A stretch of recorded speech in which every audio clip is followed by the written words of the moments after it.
I'm I good. just Yes, gotta sir. hop in. Healing. Oh yeah, no, it's been up. You're good. Yeah. Just preload into the game and get your sheet up and let me know when you're ready. Gotcha.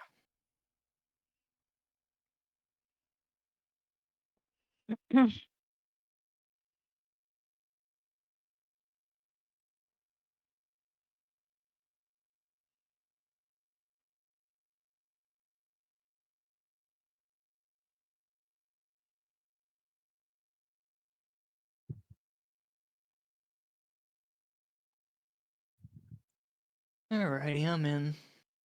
All right.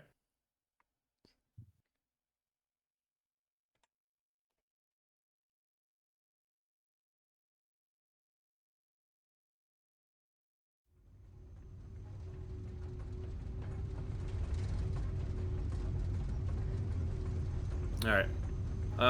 Uno, dos, tres, cuatro. All right, I'm gonna do the thing where I roll, and we'll see who does the talky talk part.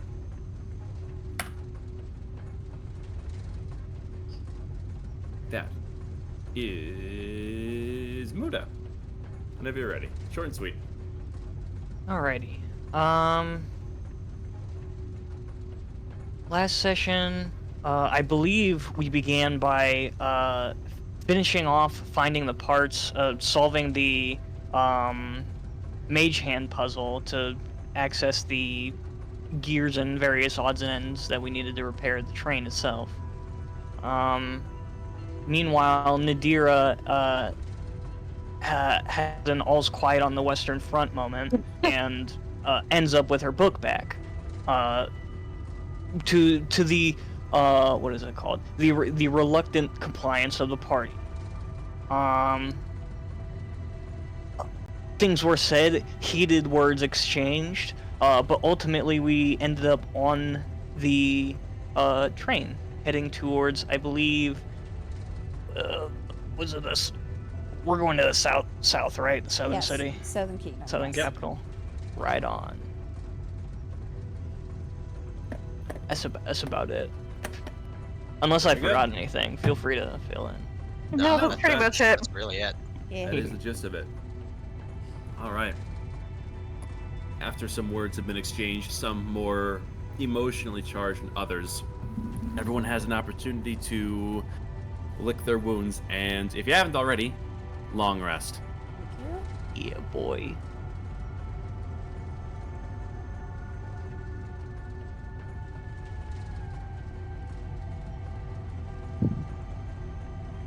Finally, full hit dice.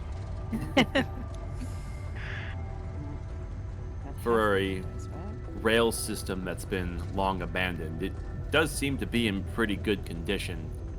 You imagine that anything that is around here is not interested in derailing you, as it were, as there's a long period of restfulness. The rough and tumble of the train is relatively soft given its rough complexion. And in everyone's haze, you feel yourselves not only rested, but bolstered. It's as if the radiance you all carry within your souls is slowly but surely amplifying your abilities. The longer it resides within your chest, the more powerful you may become as a result of it. It draws interesting parallels to the Warforged you've come across up until this point. How they too are exposed to this core for longer periods of time and have their intelligence seemingly expand until they wake up and think very similar to yourselves. Your thoughts dwell on whether or not this applies to an entire kingdom.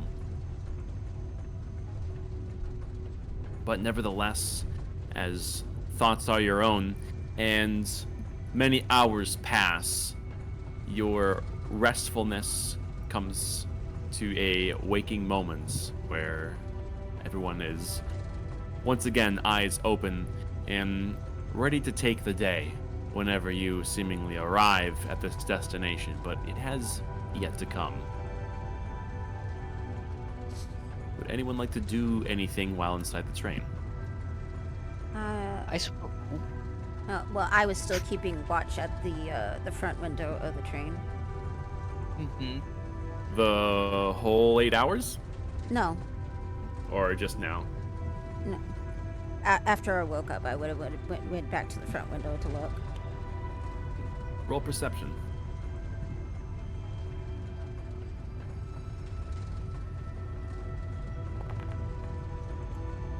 13.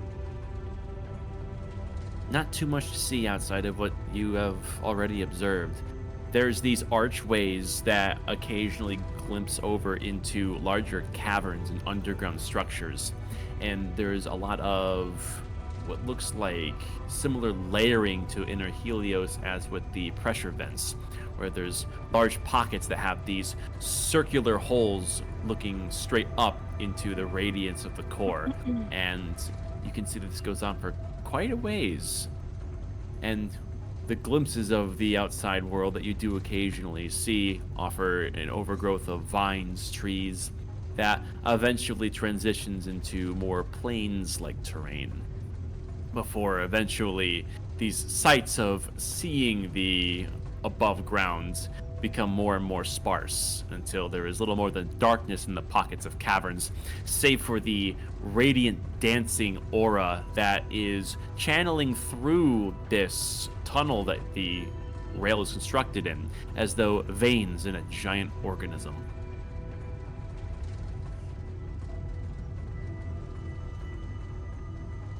The closer you get towards your destination, you do occasionally get the bit of rock that is cracked or collapsed in certain places.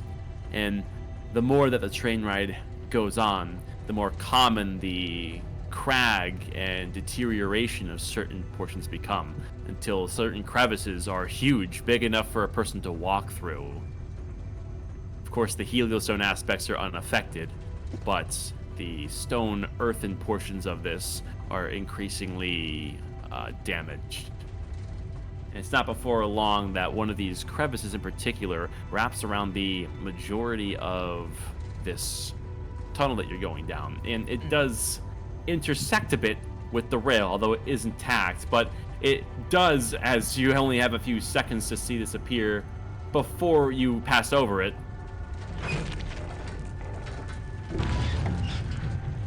It does jostle the train a good amount.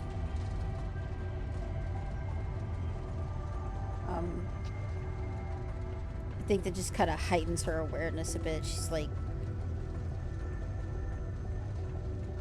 She's kind of on edge now because she wasn't sure what that was. Cobweb looks up from his destroyed palace of cards. It looks like we're coming into the stretch of tunnel that's in disrepair. That's only Could I natural after how many years? Well, I don't know. This is the first time I've been down here. Yeah, they said the strike was like, what, 60 years or something? 69. Oh, damn. You were gonna say something, Cobweb? Oh, I was. I totally forgot my train of thought, though. Can you help me with these cards? Sure. So Jax has been since he woken up, has been kind of sitting with his eyes closed, with his arms folded. And he looks up, gives a big sigh, and starts talking. Listen, I've been thinking about yesterday, and I stayed quiet when I should have spoken up. I get it, I'm the new guy in this motley crew of people we've got here. But, Dagny, will you... I'm going to say some stuff.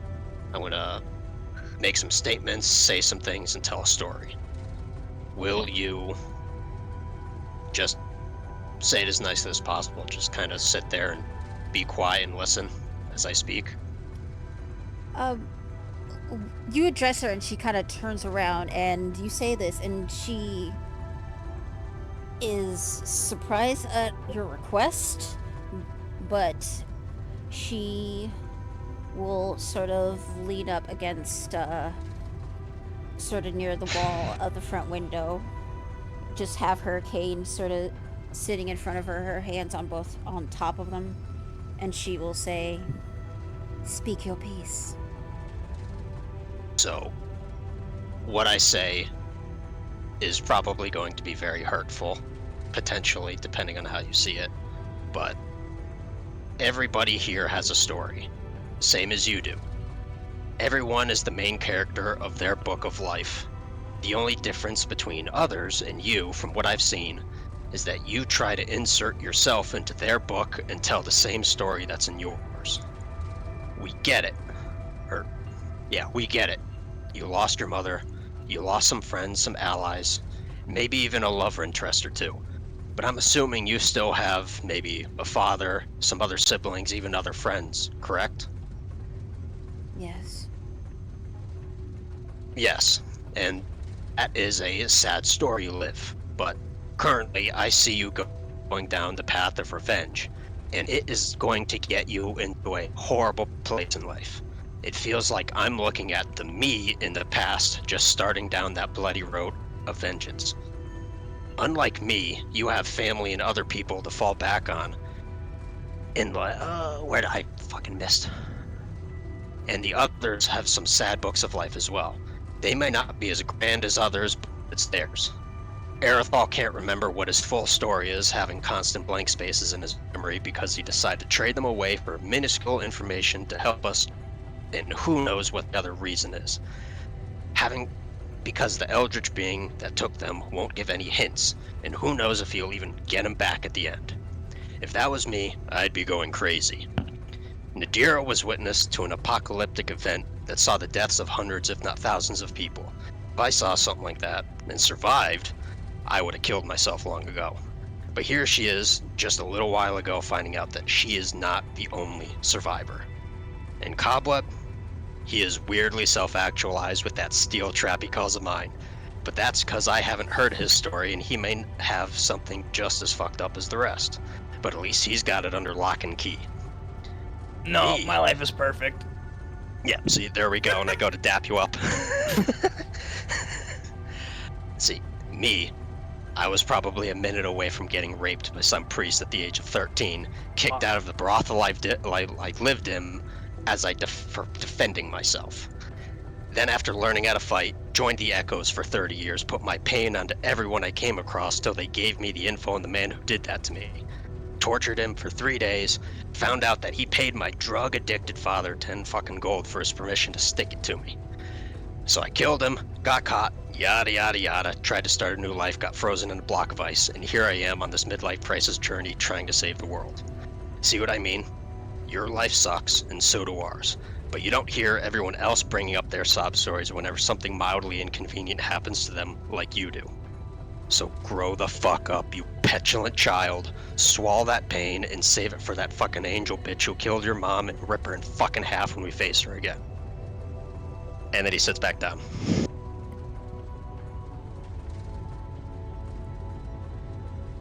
Jack still gain a point of inspiration. Why is Okie Jack still dokie. my favorite character now? What the fuck, bro?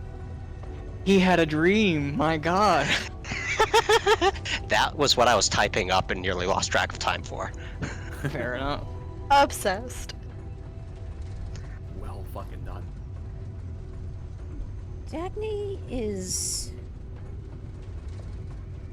She listens very intently. She listens to every word that you said. But after you're done, she's just gripping onto the head of her cane. Doesn't move from her position and just one by one looks at everybody around the train. And she locks eyes with Nadira.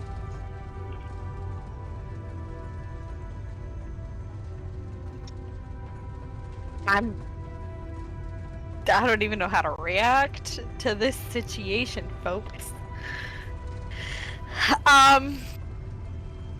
I make eye contact and go right back to my book. Cobweb sort of elbows Dagny's knee, I guess. Well, say it. Elbow to the patella. Elbow to the patella. Say what? Say you're sorry. Go on. Perfect opportunity. I have nothing to apologize for. If you say so, as he goes back to playing cards.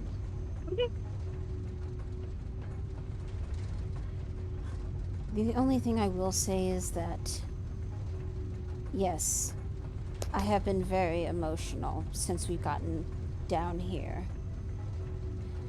But at the same time, trying to brush off my feelings, I felt disregarded. I felt like how I was back when I was young, just quarantined to a bed. I don't like feeling that way. And I made a promise to myself I never would.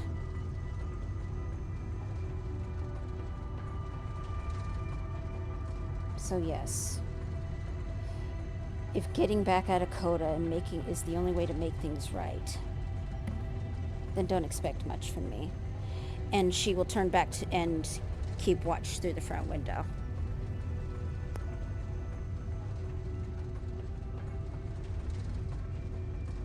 Fair enough.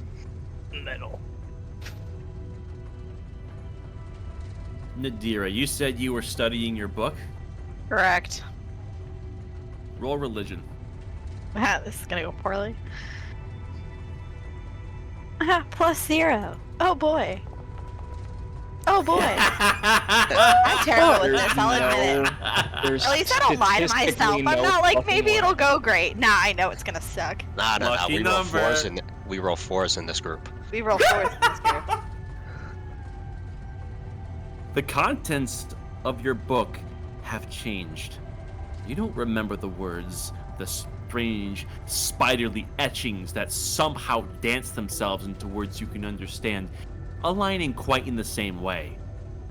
The game has changed from the very first page.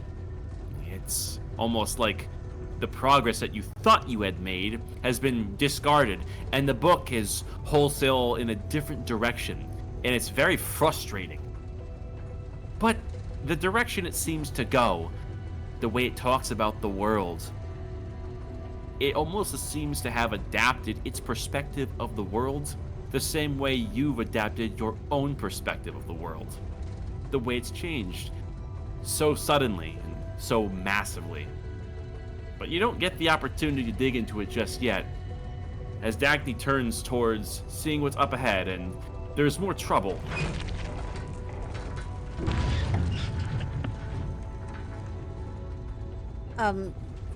Did I catch sight of anything? Any anomalies at all through the window?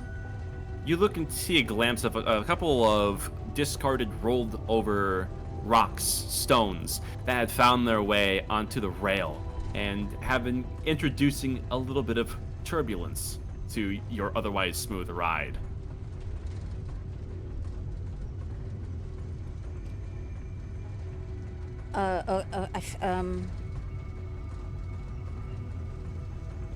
Fuck, I feel like I should say something to the train.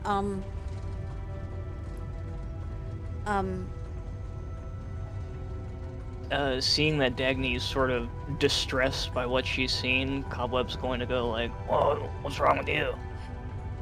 There's stuff on the rails. Didn't they say there may be some broken rails nearby? Ah! Train! Slow down to half speed! Didn't we also see that like robot captain guy with the red scarf, too? Well, it was one of those core forged, but I don't know. Okay, seeing as we're hitting these big fucking rocks, Cobweb is going to go over to the opening and attempt to, let me see here.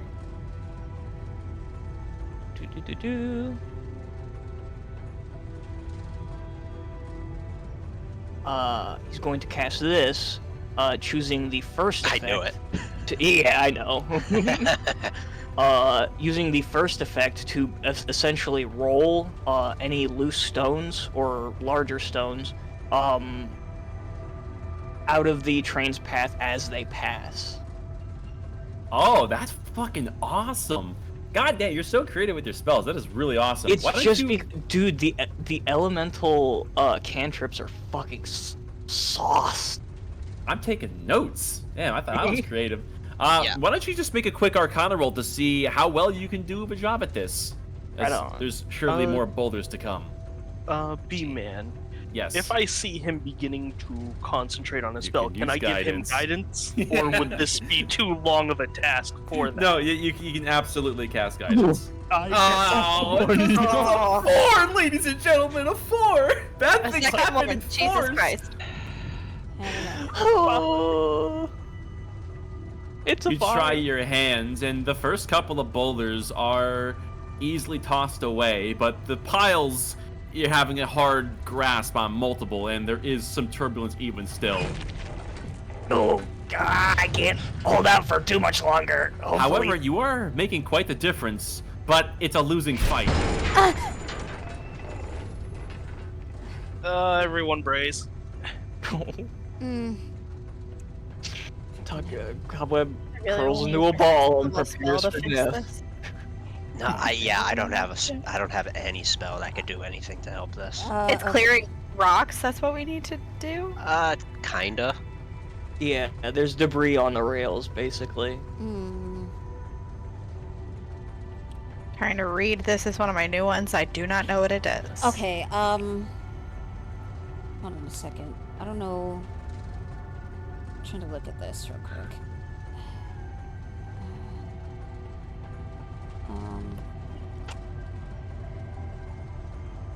You know what? I have an idea. I would like to go ahead and cast Bigby's hand. Oh. I would like to use Bigby's hand in a way that it is sort of in front of the train, kind of acting like the grill that pushes snow off the track. I see. That's smart. The like the moose bars. Yeah. It'd be interposing hand.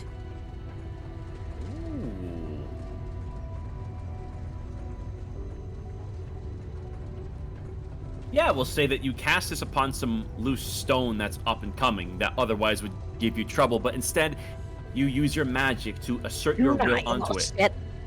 And Bigby's hand forms, and it would mount itself as your Arcana guides it, and it becomes something of a stone hand plowing through and batting away at any of the stones that would otherwise be hitting the front of the train. And expertly done, it for the next, how long does this last? A minute. A minute. Does bat away some pretty sizable boulders that otherwise may have affected the overall integrity of the train. Like you see her just.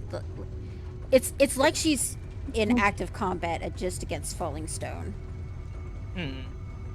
There's a pretty sizable boulder that comes that is definitely a serious risk to the trajectory of the train, and your hand comes into play, and I would say make an attack roll with it, but it looks like it already did it on behalf of the spell, so Yes. we'll go with what you rolled. 23 will definitely hit it. Okay. And 14. We are... Yeah, like she sees this big boulder and immediately turns it into clenched fist and punches through it. Fist ram. It seems though the worst of the stones has now passed, and thanks to your quick thinking, the debris in the way seemingly clears out. And thanks to your collective efforts, you gain an additional hour's worth of travel on the train uninterrupted. Yeah, after the minute passes, she kind of slumps forward a bit, and the hand that was kind of acting as like Bigby's like shadow is like it's visibly shaking.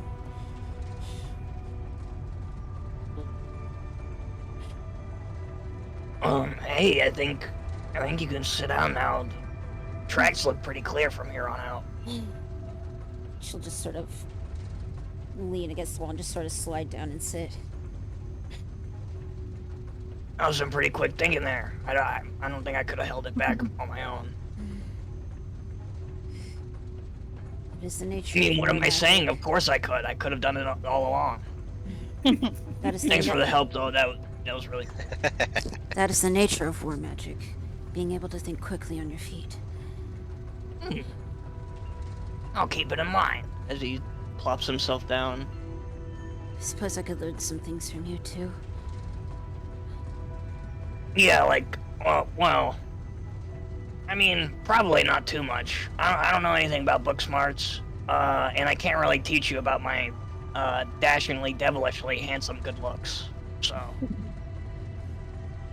Well, the only element I've ever worked with was fire. It's controllable, reliable when you know how to work with it. I used to, if you remember, I used to dabble with fire too. Problem is, it's sort of a double-edged sword, isn't it? Yes. Always got to be careful to keep from burning yourself. At that point, she's. You see her kind of visibly roll her eyes as she just thinks of something. Oh, what? Nadira. Do you still have that copy of Fireside Techniques that I loaned you? I'd assume I didn't just get rid of it. So probably. Would you mind lending it to Cobweb? Sure. And I take the book out and give it to him. Oh boy, lunch as he begins to. No, I'm kidding. It's actually a very good read. It teaches you about precision and how to effectively use fire spells. Oh, Beeman. Yeah. Can we say just like effectively before we long rested, I just did the crave food and water just for those who don't have rations? Naturally. Dude, I ran out of rations like 4 sessions ago. I still have a couple of rations, I think. Yeah, I I just still- I assumed still he have was picking up 13, small yeah. animals as he went. Let it go around.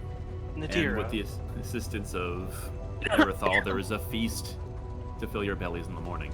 Everyone's right now is well fed. Nadira, Oh.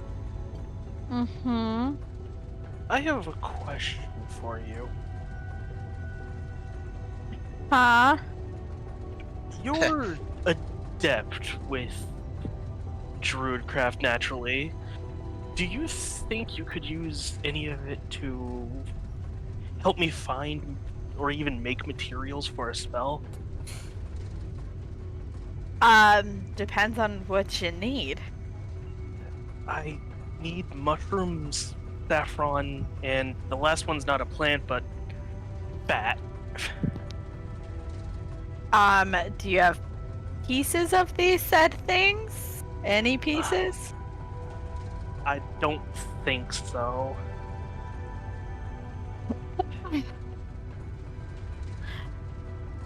I mean, some of those are herbs. They could just be bought, and then I could always just make more of it. I mean, I The only- theoretically can make these things. I just need small pieces of them. Let's see. The only reason is, as I suspect for everyone else, I feel stronger and I know a spell that might help with identifying if we're being watched. And that, yes, that is me saying I know true seeing. Oh yeah, we're definitely being watched. Definitely, but 100%. if we can identify the thing that is watching us, I can point it out to Dagny, and Dagny can probably dispel it. Very well. Though the materials is, as I said, it needs to. Those materials I said of, they need to be made into an ointment. Hmm. I imagine we'd be able to find something in the city. Well, we're heading. Capital. Yeah, we're heading towards a major population center. Can't imagine it'd be too hard. All right. Fulcrum I just may thought also I'd be let willing to everyone help know. as well, so... Curse the material component having a gold cost. Speaking of feeling stronger, have you guys ever tried actually reaching for that golden light that we absorbed? Has anyone ever attempted to? I know Dagny has. I've seen her. Didn't Nadira back in the forest when we first came here? Yeah, I lit up like a nightlight. Yeah. When I did it, I think with the auric storm affecting it, it kind of drew Akoda's attention at least. Why? I mean, Oh. I'm just asking. Just wondering. As he's kicking his feet on the bench. I can with this with the Ascendant Soul ability, I feel the presence of others who have this ability. With people around you in close proximity, yes. And you feel like if you concentrate on it, as has been proven to the efforts of Dagny, if people are further away, you can use this to detect those who possess it at greater distances. I wonder if they got even the slightest. They probably did, seeing as how much energy they sucked in. Possibly. They might be able to detect us. Maybe, but what little bit we have within ourselves is something that's not with them. Who knows, it could be very important. Could be. Could be the key to stopping them. Maybe. It's not the key to jack shit if we don't know how to use it. But let's learn how to use it. Or Falcrum might be able to help us. Same with our gem-winged friend. And the seer here. Worth a shot. We're in a world full of, well, a version of our world filled with strange magic. Seems like the perfect place to try. Yes. I think at that point, Dagny just will kind of cross her legs, close her eyes, and just try to meditate a bit. Very well.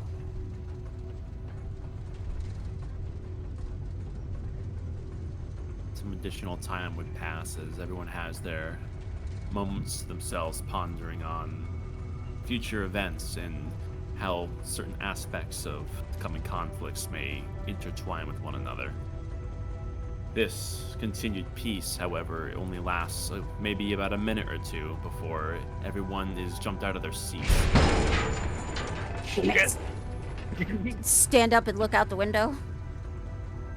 You look out. The cards fell over. You look out to see that very quickly the structure of the vein you are traveling along has gone from smooth and intact to it almost looks like a torrential earthquake had shaken this place up exponentially, as there is smashed columns and cave-ins left and right.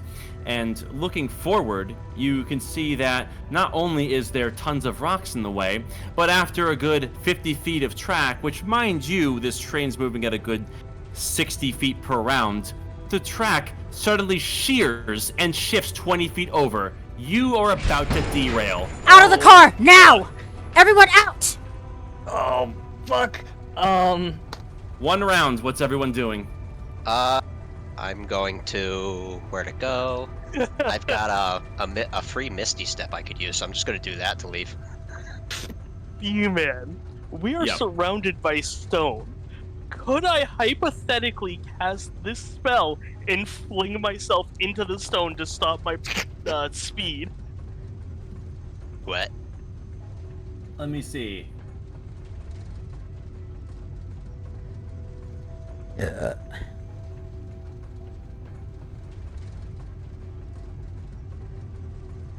Oh my god, you're casting this as you fling.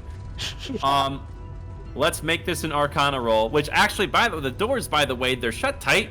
So how are you doing this? Oh shit, the doors are shut tight, aren't they? Yes, they are.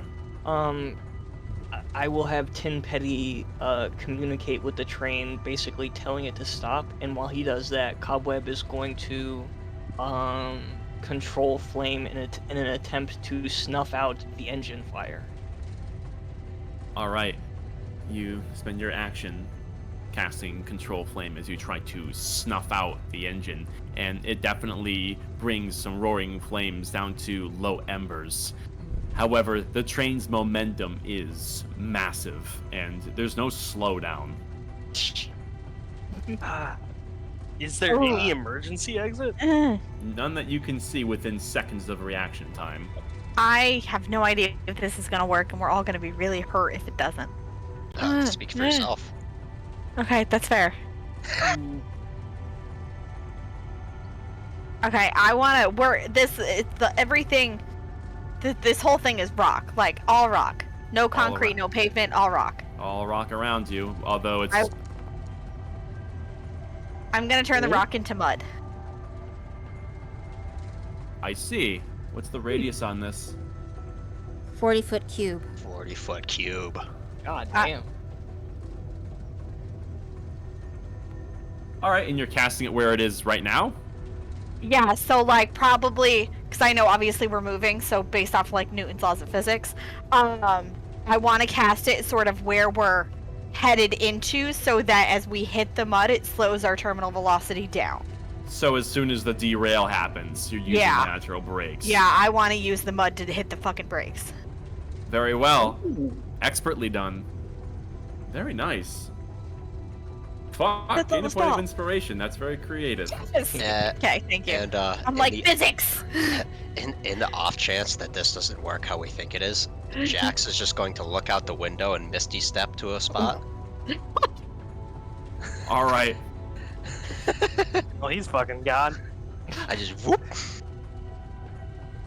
I believe that was everybody.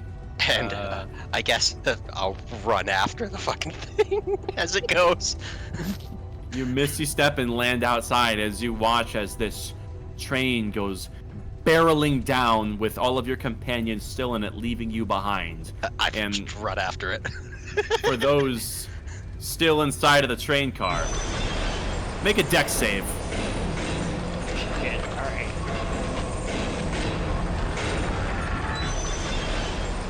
Oh, fuck me. I'm also going to +1, baby! Oh.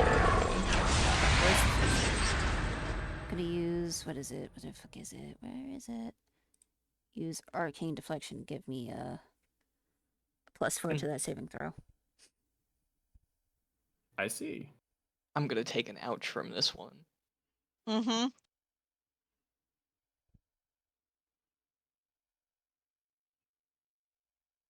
One moment. I can't believe. At least we'd be landing in squishy mud, theoretically. Theoretically. Let me roll some dice.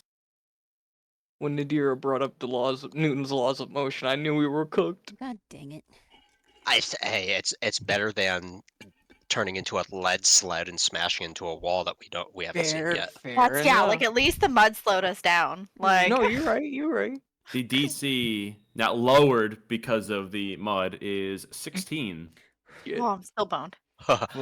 If you all right, for those who failed the saving throw, take 39 bludgeoning damage as this train comes to a violent crash. I thought it was gonna be more, so. And for those who succeeded, you were taking half, which I believe is what, like 19? Yeah. 19. Jesus. All right. Please hold. There's a green smudge on the front of the fucking console. Jax just watches the train flip and just smash, and he's shit, as he's just charging after it. Really bad, Jaxthel, as this thing derailed, flipped, and crumpled into itself. The impact causing additional boulders to fall, burying it partially and further disrupting and destroying the rail train. There's now a considerable amount of debris between you and them. You're gonna have to do some climbing and some squeezing and some heavy lifting, you think? I'm gonna like out the hacked weapon or whatever. I don't remember what it's actually called, but I'm gonna summon like a pickaxe like I did before. No, pickaxe, and just start mining and just trying to get as quickly to the door area that I can. Motherfucker started playing Minecraft. Yeah. All right. Let me see. What kind of roll would this be? I guess strength. Just roll strength to see how you do with that. Ah, shit. This may take a little while. I'm just gonna go till I find a door. Loud roar of the train derailing echoes throughout the entirety of the pressure vanes, partially deafening you for a few moments. Anything within miles of these adjacent vanes definitely heard you. As for those who were aboard the train, you were in a literal train derailing, and through a cloud of dust and a mangled metal shell that used to resemble a train and several thousand pounds of rocks, you have been somewhat buried and dazed because despite being able to duck and tumble, it was a very rough and unsavory landing. Let's see how we did. Erithal, your quick instincts were quick to get you down onto a lower duck underneath one of the benches, and despite taking a heavy hit to the head and being dazed, you are still within your right mind, although this happens so quickly you don't know which way is up. As for... Damn. If I can, I'm going to spit, and the direction that it falls is the way down. That way I know which way is up. Honestly, smart.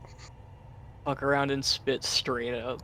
You're at the far back corner, and you spit straight down, and you see your spit goes the majority of the way down the train car before gradually coming down to the ground. The train is ass end up, and you are somehow clinging to the top. That's not good. As for Nadira, who failed, you have taken substantially more damage and are dazed to the point where you can't even make sense of your senses. You feel completely out of it, but there's a faint light that is in front of you that is almost as if a proverbial helping hand for you to come into a more sensible surroundings. Will you reach for it? Go towards the light. Go towards the light. Oh no. That's not Earthal's light. You go towards the light. Hide. Definitely feeling that you're not dead. You're just trying to make sense of what happened because you got jostled around so much you have no idea what's going on. It's very dark except for this light, and you would inch your way forward. And eventually the mangled metal that's beneath you gives way to stone. But this stone is very smooth. And eventually you reach the mouth of what you're looking at. And you can see that you are, in fact, somewhere else. Of course. Oh, here we go again. Whee! Yeah, baby, that's what I'm talking about.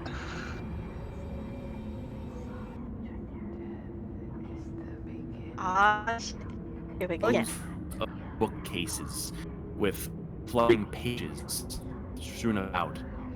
Endless forbidden knowledge being rearranged, organized, and plucked, as if there's a silence of countless hands looking at their secret. This place is darker than you remember before, and you can feel a radiance in your chest occupied by a certain darkness, as if the recent revelation to speak with deities that you found within your own radiant soul is being exploited by an outside force to be speaking in. This light you followed has become a blood red, as there is an ethereal moon casting this sickly red light into this eldritch library, as these cold blue lights dance around you and tapestries are flowing in an unseen wind. You are in the presence of Gilthun, and you hear words echoing from everywhere. You live. You live again. I'm like a cockroach, you just can't kill me. But for real, honestly, don't know how. Don't get it. Don't understand. I should be dead. You are different.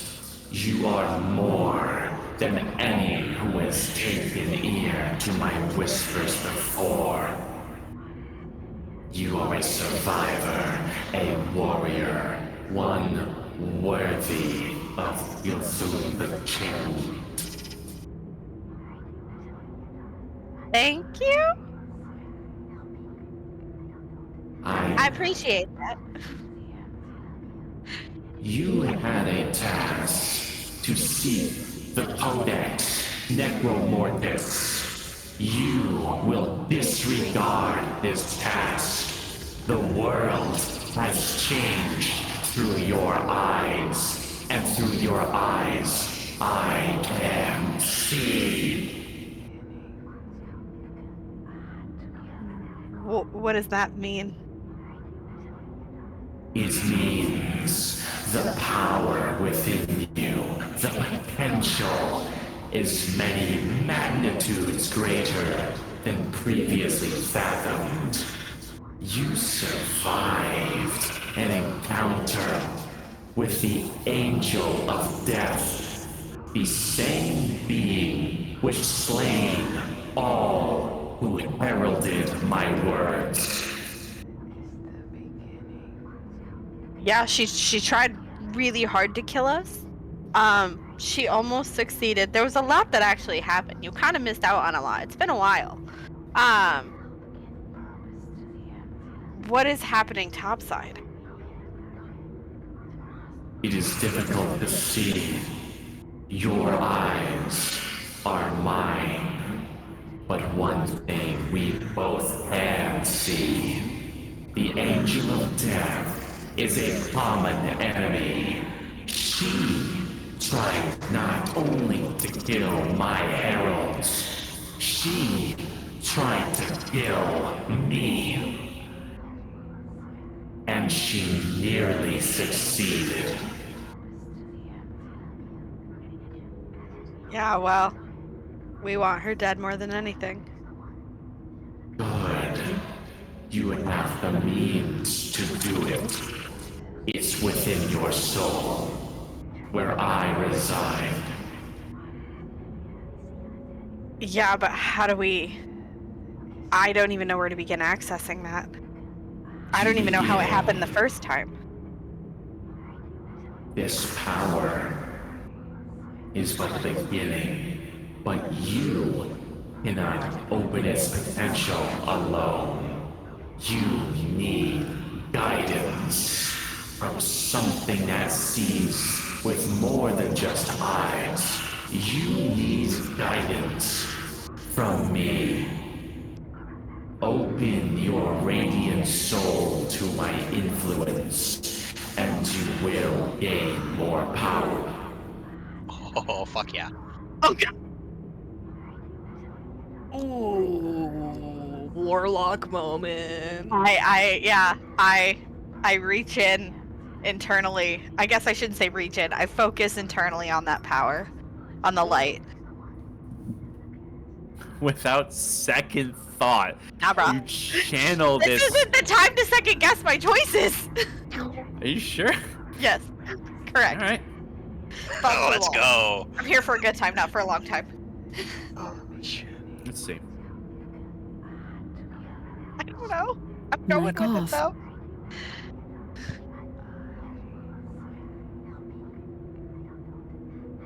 I like that. Okay.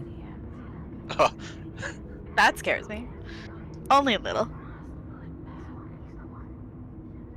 As you allow the radiance within your soul to be touched and influenced by Gilthum, you feel a invasive presence would grip the most pure part of yourself. And despite being open to this eldritch creature, you can't help but recoil at this extremely unpleasant invasiveness that is melding and altering and sickening the light within you. As not only does your power and ties to Gilthun intensify, but your unlocked abilities with what you can do with this radiance inside you intensify as well. As you learn, I'm pretty sure you don't have this, a new spell. Dampen that. Amazing. And Holy shit. not only that, but you also have the knowledge of Gilthun pour over your own comprehension on how to use this ooh. radiant aura within your soul. And it expands. And within just a moment, you learn something new that you can do. What is happening? Guys, I've learned so many things. Holy fuck. Oh! Or become paralyzed. That's Worth it. right. Worth it. Oh my god, you get to turn into a nuke. That's fantastic. We all are flashbangs now. It's Oh it's that one mutant from X-Men who explodes, but only once. shit. You can Wait, feel only that once? there is Oh, sorry, more. go ahead.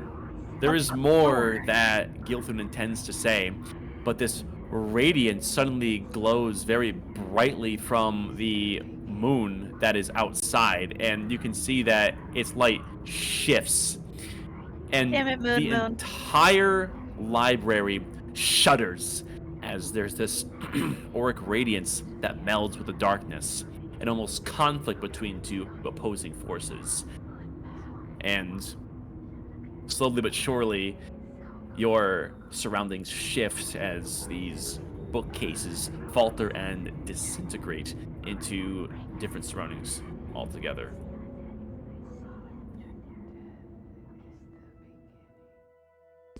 Mic on. Time to do some sketchy shit. Do-da. Do-da. Scene transition with classic 1,000-yard stare. I know where I'm at. I'm like, She's just sitting in the corner, eyes crossed, drooling. The fucked up Dagny. part is the 1,000-yard stare would not be out of character. We couldn't question her about it. that's the point. Dagny, you can see that there is the same mangled surroundings that are all around you. And it's difficult to make any sense as it's very dark. But there's the faint glow from your chest that provides even just the smallest amount of light. As you can feel there is mangled metal on your back that's poking into you very unsavourily. And you are craning your neck and straining your eyes and listening intently for any other signs of life within the train. Very kind of disconcerted for if your friend survived before you hear a good 20 feet away from you. And a short second later, you hear something wet splatter maybe a foot away from your face. All right, who's alive? Sound off. Oh, good, you're alive. Aerosol. Cobweb? Cobweb, you are really out of it, and everything around you is spinning, and the voices that are around you are echoed and distant and a bit muffled. Cobweb peels himself up off the ground. I'm alive. We're good. Nadira, Jaxthel, Axel teleported out, remember? Nadira? Yeah, he bailed. He bailed. He bailed. I'm alive. Peace. Oi, oi, oi. We're gonna... If there's any loose rubble near me, because I know Dagny doesn't have the same dark vision as us, I will cast a light on it for her to be able to see. You cast light, and for everyone inside the train, it very quickly becomes a lot easier to see. Go ahead and try to stand up as carefully as I can. No Don't broken slip bone? on the loogie.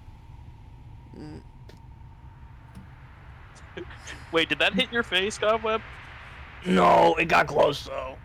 Nice shot, by the way. Solid Thanks. 6 out of 10. 6. Okay, so I guess Cobweb will take inventory, sort of noticing that they're tilted face down, ass up. He's gonna go over to the door. Oh shit! I forgot to roll for 10 petty. Hold on. Oh, fuck. No, he has 32 HP. Better hope he Does his survives. Tin Petty have a headache? Oh. Let's see how Shit he on his did. shingle. Oh no. Bro turned into an accordion. Damn.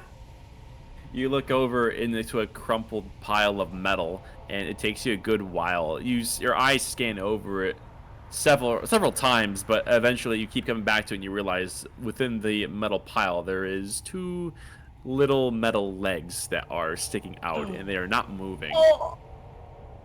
R.I.P.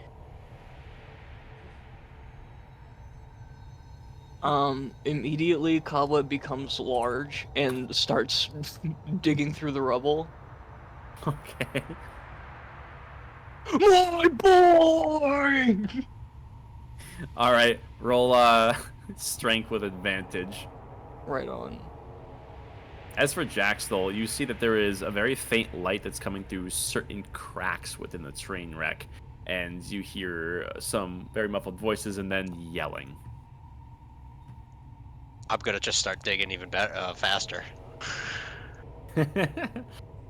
Easily done, as the care for Tin Pawn can overcome any mere metal, and you rip the shredded bits of train off of Tin Pawn to see that he is crushed and limp.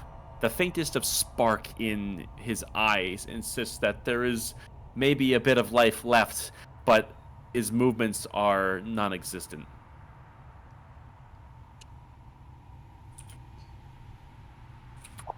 Why must you do this to me? Oh, okay.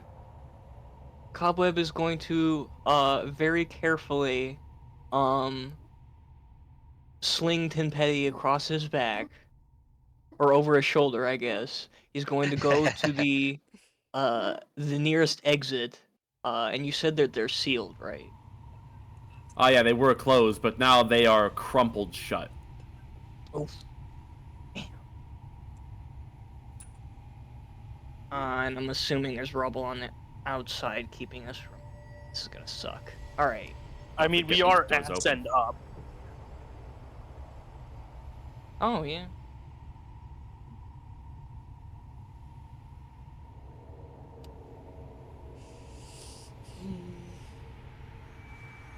I mean, I suppose I could just, like... see, because the area... It's not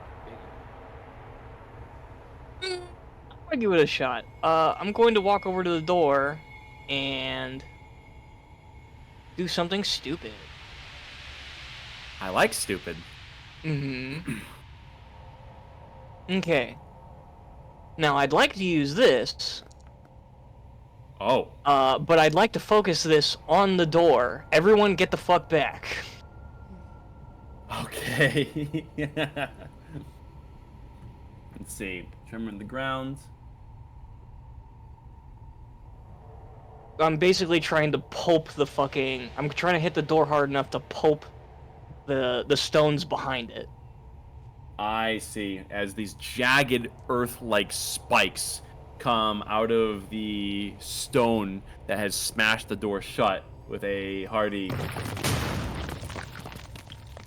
And just like that, the door is opened more than enough for you to peel it back with your strength to get everyone else out.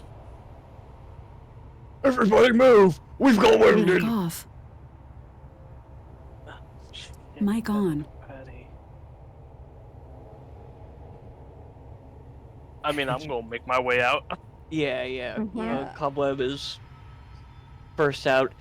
He lands fucking rolling, lays Tin Petty on the ground, and he's like, oh, I don't know what to do. What do we do? He's a machine, If right? we- You repair him. I don't know how to repair him. I wish I could. I help, wasn't but- ready for fatherhood. My mother was right.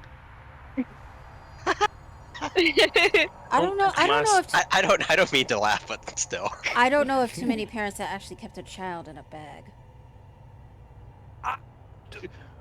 Oh yeah. Well, shut up. Oh, He was fine when he was in the bag. Look at him now. I let him do this to himself. I'm a B-Man, is terrible there any father. check I can make to see if his condition is deteriorating or if he's in a stable condition? roll investigation to determine this. Oh boy. -1, here we come. Ooh. That's pretty good. Yeah. That's not bad. There was a lot of complicated mechanics that went into creating Tin Pawn. You're not sure what a typical repair job would do, given that his mind has become more than just machine. You know that the physical body definitely could be fixed up. You're just not sure how his mental faculties will be affected. Body can be fixed. I'm not so sure about how his mind's doing though. Cobweb shrinks down. Dagny, I need your hands real quick. Oh. I need your know-how. If anyone is capable of resuscitating him, it's probably going to be you. He lays out some what is it, tinkerer's tools. Now, I've got a few little hammers here and there. Maybe we could take out the dents or something. I don't know. Well, Just help me out, please. very well. She'll go ahead, walk over, and difficulty kind of sit down next to you on her knees and try and help you. Okay, Cobweb is going to... Where is it? Here it is. Yeah! And I'm... Oh. Let me see here. What is it? The fox is cunning. Advantage on intelligence checks. Save my boy, please! All right, calm down. Jeez. I can't- Brought to you by the number 4. Shut the fuck up. And a D4. Come on, let's go. Alright, so that's... All right, this would be a Tinker's Tools check to. Advantage. Hmm. Bruh. Plus a D4. Oh. Oh! Plus a D4. D4. Yeah. Brought to you by 4. 18? 18 is good. 18. This is gonna take you some time, but you assess the situation and you have taken plenty of notes on his creation and a lot of the notes on how the Warforged or Coreforged, depending on who you're asking, are made. And you apply theory to practice. And this takes you a good amount of time as you're in this little pocket of stone in otherwise still present train crash. And a lot of the mangled bits you're able to roughly bang back into place. You're not too familiar with these tools, and you wish you had a heat source and maybe some arcane latent tools with you to smooth out the process. There's definitely a lot of fine tuning that's going to need to be done, but much of the most severe damage that's done to the body, you're able to get back into place.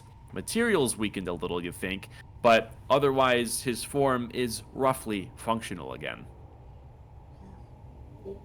He's functional at least. I feel like Rin would have had a better time with this.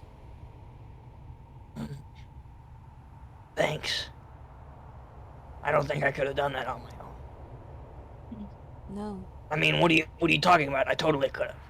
I'm not crying. Shut up. Just bombastic side eye. You don't see anything. Shut up. As he takes out a dirty sock, blows his nose, puts it back in his pocket. Jaxtel, what's your passive perception? Let's find out. 14. I was gonna, while they were doing that, I was gonna ask if I could like keep an eye out for anything that was around, so that works out. I see. You've been busy hammering away with your pickaxe to get to your friends. You can hear them steadily as you slowly break more and more stone. But one thing that you definitely are starting to notice your slow progress is a lot of the tiny little granules of gravel that are on the ground. You can see them shaking ever so slightly. Am I able to hear, like, them guys a little more clearly now? You can hear them, yes.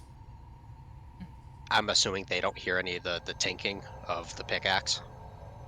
At this point, it's very faint, but the rest of the party can hear. And Aerithal, with your ridiculously high passive perception, as is tradition, you are able to hear the rough location of Jaxtel with this pick, and you can determine that he's okay and he's trying to get to you. Yeah, I'm But just there's gonna... something else. Oh, I'm just gonna go, hey, are you guys okay? What's happening in there? You gotta get out. Something's probably gonna happen. If stones are shaking, something is going to happen.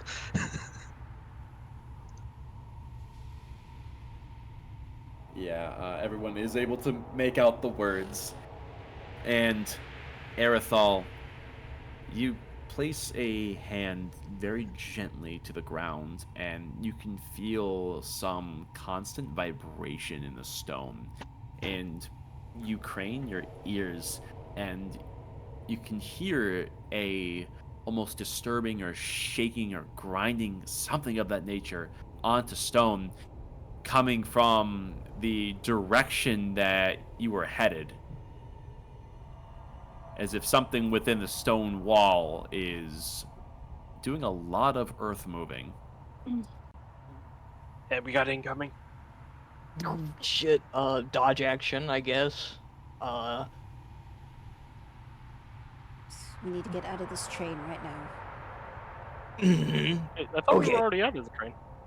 No, You're out of the train, but you're kind of within the pocket of stone rubble. Ah, okay. Probably like a good 10 feet total. In Normally diameter. I'd just start turning these stones into... Normally I'd start moving the stones, but I'm not sure how far we'll get before we basically bury ourselves, I guess. Sorry, I can't talk for some fucking reason. And taking in your surroundings. Frankly, you have quite a bit of cover right now. But if you want to get out into an open space, you would want to be moving the stones. It depends on what you would like to do. Well, we don't even know what this thing is. Maybe we'd have a better chance by taking cover. Whatever it is, I think it might be big. There's a lot of shuffling, if that makes sense. Well, Is there any way to tell from the vibrations whether it would be, like, pattern-wise, whether it would be, like, animal or mechanical? Why don't you make a nature roll? With my dark vision and passive perception, I probably don't see anything from. No, this is from tunnels? within the stone, and you look within the confines. The tunnel is up ahead, dancing with this auric light passing through. It's almost like, even with the rubble here, it still flows like a river. So you can get sufficient illumination, and you can't really see anything of danger. As for Nadira, you're confident this is something mechanical. It's something mechanical in nature. Somebody else may be coming. Well, we don't Robot. know if it's somebody. Could just be something that repairs the train. It probably sensed the derailment. Yeah, but we're very much so in a place we don't belong. Then let's get a way out. B-Man, Yeah. I'm gonna ask something absolutely stupid. Okay. Can I like guesstimate how... Basically, if the rocks that are above us were to fall, would they kill us, like, outright? Oh, Jesus. You're not burying Training us your alive. eyes to look out through the top of the stone that you are entombed in, you can see the ceiling is very jagged and rough. It looks like the ceiling here has already collapsed. So any loose stone has already come down and has formed this sort of shell around where you are now. It would take quite a bit of effort for more to come down, you think, since it seems everything loose has already been knocked. But if you try hard enough, perhaps you could make more fall. I don't know why you'd want to do that, though, unless perhaps something is under it that you want to squish. No, but I was just wondering, because now that I know that disrupting the rocks sort of surrounding us won't cause a massive cave-in and kill everyone, I'm going to do the funny and basic. You know what I'm doing with this. Yeah. I'm moving the rocks out the way. Let me see.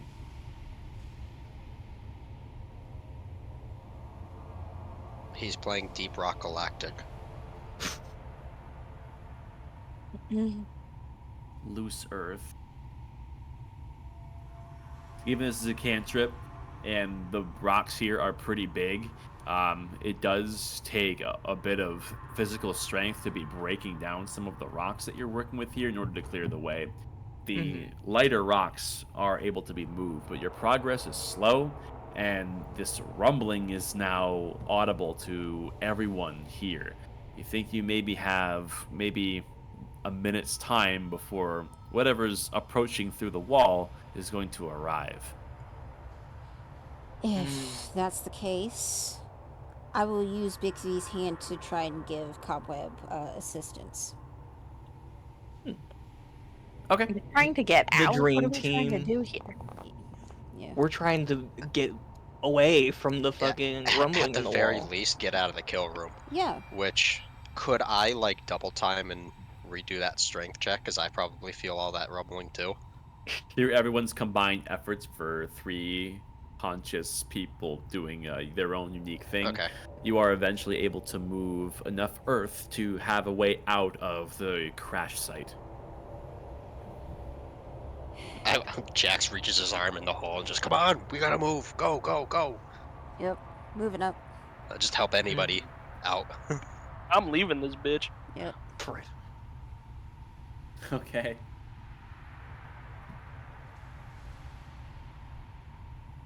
All right. And are you just heading back the way you came, or going in the direction you were going? I mean, what's now that you're free and away from the crash? What are our intentions here? There are some pockets of cavern here that are somewhat intact that have rocks that you can hide behind too, if you want to stay nearby. I mean, I'm honestly torn. Our objective is further ahead. Maybe we can wait them out by trying to hide. Yes. I mean, we've been on the rail for hours. Surely we've made some sort of progress. Maybe we could just leg it. Easily. But we don't know what we're about to encounter. Well, we're going to encounter it all the same. In any case, we need to find a way past it. Is there any, through, like, the way forward, is there any other collapsed wall just so we kind of move ahead and still hide? Like, do the best of both? Or no? These pockets, you're going to have to commit to being in the area. If you need to sneak past, you can, but you're going to have to essentially get into the open to move further down into the tunnel, because it is open up ahead. Yeah, nah. Yeah, I vote for hide. I think hiding would be best. Yep. All right. Yeah, fair enough. Cobweb's going to walk over to one of the openings and hook you in the ear. Sort of inspect there we it to see go. if there's anything bitey or stingy. You take a quick look around, and you hear nothing or see nothing that is of immediate danger. This is cavern. So for everyone intending to lay low and hide, stealth rolls. Turn on. Got past that tracing. Oh, 27. Christ. +2, baby. 20. Let's go. 25. Or 20. Yeah, 25. 20. 30, actually. 30. Excuse me. Yeah. Yeah. That's actually pretty good. Add 10 to the roll. Yeah. All right. 28. Okay. Everyone takes cover and would hide, keeping a sharp set of eyes on the origin point of this fast approaching machine inside the walls, which is to the far alcove, which is only a stone's throw, no pun intended, from the train wreck. And before long... Oh, is that even playing? Hold on a second.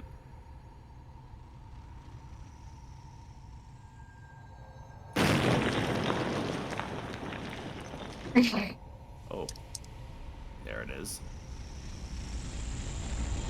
A huge droning machine comes barreling into this chamber for which you are hidden. Oh, it's a drill. Oh, fuck off. Oh my. It would move several paces towards the direction of the train crash and comes to an abrupt stop. And the giant drill halts. And after a moment of the dust settling, you can hear a set of footsteps shuffling on top of this giant thing before a stout humanoid figure drops down and observes the display. He is but one man. And you can see he takes a look and gathers what he's staring at before he speaks up while shaking his head. Oh, by Abathor, what was this? Bloody train wreck. Hello? Anybody not squished in there? It's a dwarf. Maybe we could ask for help. We know not what side he's on. You're right, but we could say the same for him. It'd be easier to explain why we're down here than... Let me go. I can talk to him.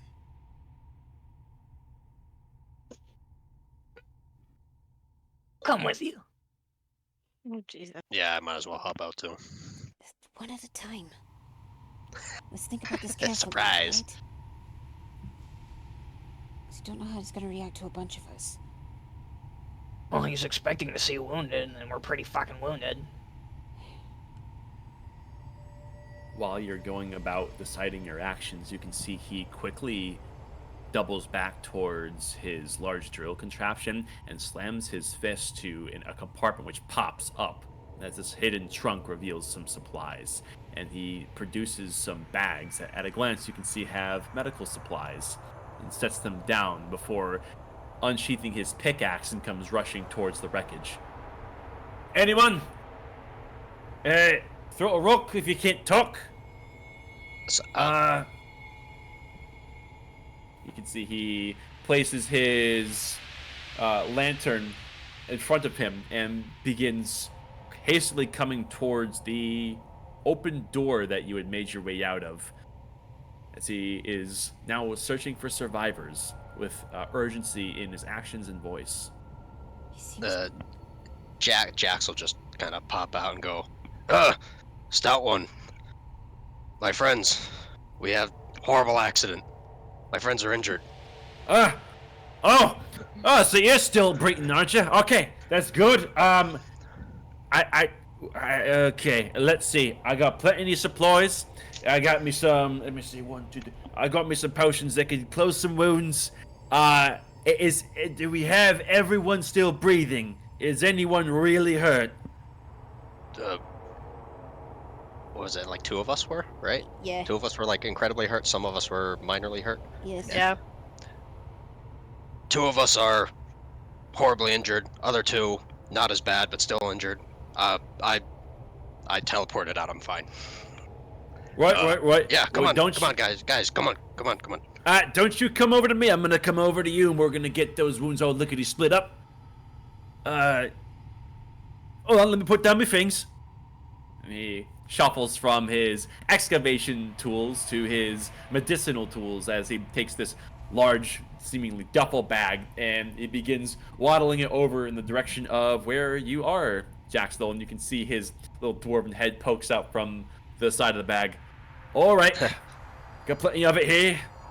One at a time. There's only one of me, but I'm sure there's plenty of you. Just stay nice and tight. We don't want anybody spilling the guts any more than they already have.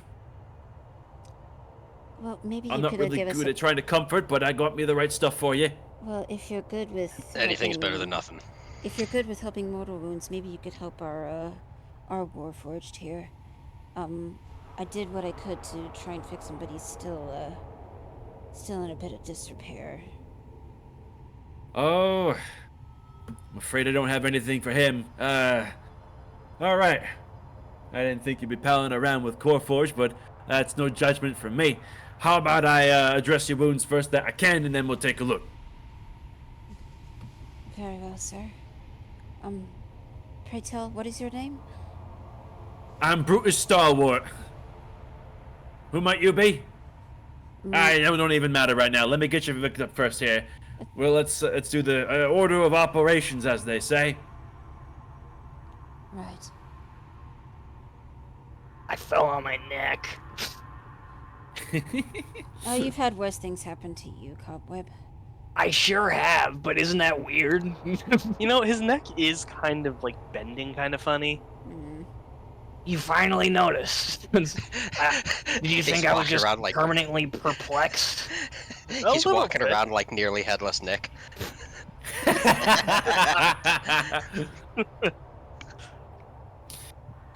And Brutus would close the distance and would meet face to face with you, Jaxthol, as he hastily shuffles through his bag and produces 4 of... Can I put this in chat? It's 4 potions of greater healing, which is 44 plus 4. Okay, I will give them to technically just the rest of them because I'm fine. Oh, okay. I'll just hand them out to everybody. And you can see that he has quite an abundance of medicinal equipment for just a one man in his trusty drill. You imagine this might not be his first rodeo. And there's plenty of bandages and looks like strange salves that you're not familiar with that are designed to assist with wounds. And one thing that you do notice, Jaxthol, since I presume you're kind of helping him out a little bit. Oh yeah.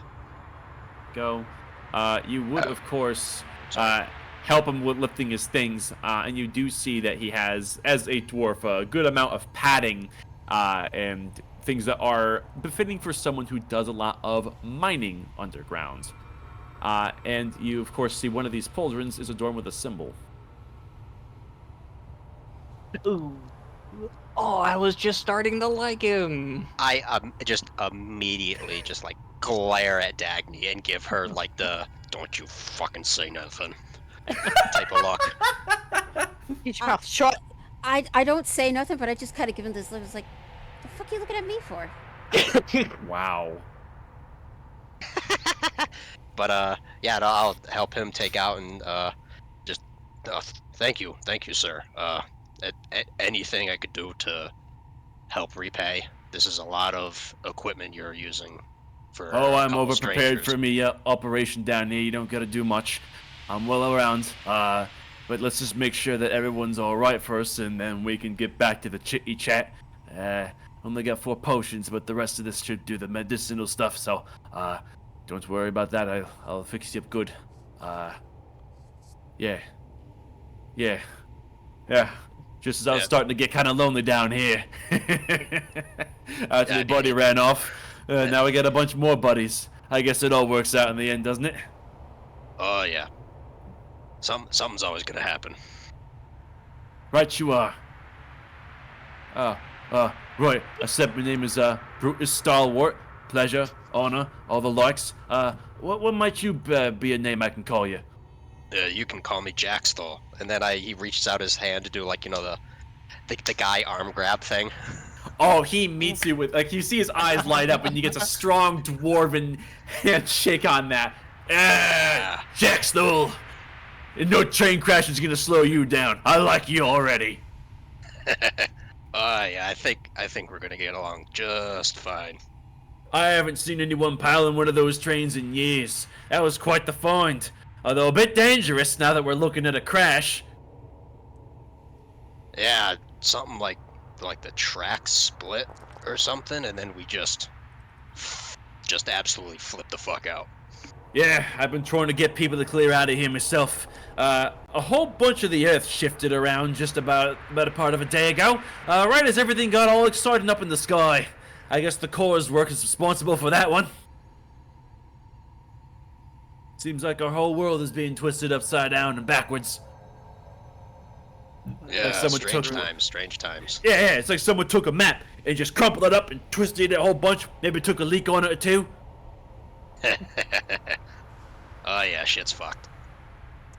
There we go. Yeah, that's all right. Just gonna make sure we got everything. Yeah. Well, I see that everyone else is still blinking, drawing breath with 2 of their lungs, or at least one of them, hopefully. Could I get around a name so I don't have to call you sir and/or madam? I don't know. I kind of like sir. Well, I can do sir, but whatever your preference, I don't judge. Well, thank you, my good sir. You are in the presence of Lord Cobweb himself. And believe me, I do not forget my debts. What did you say your name was again? Brutus Stalwart. The one and only. Well, there might be another one out there, but, well, if I run into him, I'll have a drink and then tell the tale. Strong name for a stronger man. Well met, Brutus. Or fuck. Yeah. Same here, little man. With a big heart, I can tell. Can sniff it on you. I don't mean that in a weird way, though. Haha. Yeah, but maybe you just got my bad side. I'm actually not that little. But anyway, nice to meet you. Yeah. Got some shiny armor on you. Quite the looks. Kind of takes him back in the tales of now as a child of our halls. Oh, quite the sights. Yeah, well, the equipment sort of comes with the territory, you know. Right, you are. Yeah. What about the rest of you? Dagny will say in very formal Dwarvish, "My name is Dagny Silverhide. It is an honor to meet you, Brutus Stalwart." You can see his eyes widen, and he does something of a... he's not a very regal person. He's a bit gruff, but he does his best impression of like a regal bow, and he speaks back in Dwarvish. "It's an honor and a pleasure, my lady." Tips fedora. Tips minor cap. Shut the fuck up. Someone kill that man. Oh, right. I see we have a man of the cloth. And you're a druid, aren't you? What gave that away? Dude. I could be wrong. Am I wrong? I'm sorry. No, that me saying that was you were right. Oh, right. Sorry. It's because they're elves, isn't it? No, it's not like that. I'm something of a more of a working man. I'm better with my hands than I am with my mouth.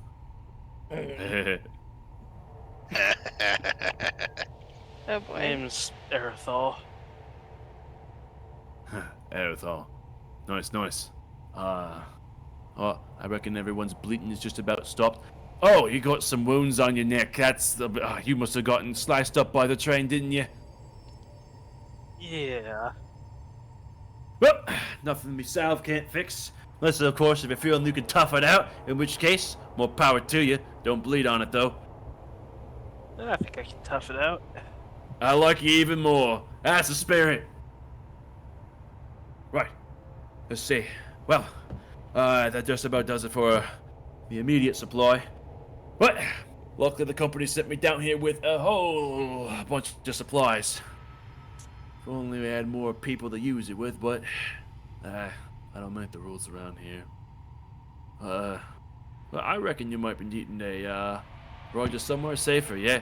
Well, if that's your intent, I do got me something that can get us there. Old Bessie back here. Yes, I was just about to inquire about that. Our train, as you can see, is in a bit of disrepair, and we were hoping to hitch a ride with you to the southern capital. It must. Oh, right. Well, I can get you up top. After that, you're gonna have to find your own boat. But after that, he'll be sure as hell right there. Yeah, we can make that happen. I take it you're not really versed for being on the underground, eh? No. What gave you that impression? Or the train wreck. Oh, That's fair. Hmm. Yeah, we're kind of we've never really been to this outside layer of the capitals. No. Well, you certainly made an entrance. Now, I get it. I had me years too when I was futzing around in the old Orc barracks and trying to find a bunch of stuff to mess with, and, well, that's how a couple of the scars got to me. Never felt a train, though. I never had the balls to get in one, even if I did. So, you got my respect for that. you mentioned that you were on some sort of job down here. Right you are. See, get this. They had sent me, and Big Bessie here, and a pal of mine, which Croy Baby ran off. To hell with them if you ask me. See, we were trying to dig to a little crevice, a little pocket of something that might have had something worth the venture. They told us that there was a pocket of earth that had resided within the uninhabitable zone, which the tectonic sea had shifted inward enough to get a crack at and get all the shiny bits out. What kind of shiny bits are we talking about? Well, that's it. I don't know. But anything that's come from there hasn't been touched by no one. And if it's shifted here, it's fine living on a silver platter. You know, might be far enough to just run off with, and maybe the company's lost track of me in a cave somewhere. Who knows? But no, they'd probably hunt me down after that one. Yeah. Are you the first one to go towards this pocket, or have they sent? Well, others? yeah. They sent me, my buddy Hevar, and we are on a little busy to get the job done. Kind of weird that they'd only send 2 people. We usually have bigger crews than that, but these are, interesting times, so you make do with what you got. Yeah. Well, let's pardon to kind of speed things along, but if we can hitch a ride up top, then we'll get out of your hair and you can go get back to digging your shinies up. Oh, up top's a bit of a trick.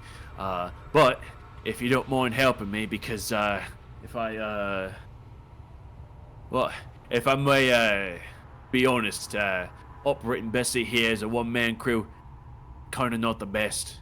It ain't hard to work her, she's easygoing, but you gotta have really long arms if you're gonna be working in 2 places at once, yeah? Yeah, that's fair. Tell you what, help me out with this little errand, and I did kind of save your lives a little bit. I like to think, not to just put myself on a pedestal. I'd be glad to take you not only to Kuna Holt, but all the way up to the surface after the fact. So it seems like you're a little lost. But It I think seems an that's fair. opportunity to repay a debt has presented itself. And I tell you what, if we happen to pull on some shinies and one of them falls out of my bag and into your hands, I didn't see it. Oh, every time you open your mouth, I like you just a little more. Well, I'll tell you what, after we get rich, we go back to Kuna Holt, we take a rest down there, round of drinks on me. Alrighty, Yeah, boss. I won't scorn strong drink. Lead the way. All right, hop on, Bessie. We're gonna get nice and moving, like. Alrighty, big man. All right. And is everyone intent on commandeering him on his giant drill? Yes. Yeah. Absolutely. It's fair. Like, he helped us, so might as It's well either help him. that or stay with the train corpse. And then just walk however many miles and days it'll take to get to wherever this goes. All right. And mount this drill you would. Let's take a 10-minute break. Right on. So anyways, I started crashing trains. Damn. Oh, I have this. I have the pain and suffering of all of you. Oh. Shut the fuck up. Hey. Why is that the pain and suffering? Because I'm riddled with autism and the noise hurts my ears. Oh, I was thinking something else. You would not do well in my marriage then. No, not at all. I was thinking something else. And it was racist. It was racist. Okay, Devin, damn. Can I interest you in racism? Mm. Alright, that's it, B-Man. You forced my hand. Oh. Racism protocols online. Sir. Oh no. You have a problem figuring out whether you're for me or Trump, and you ain't black. If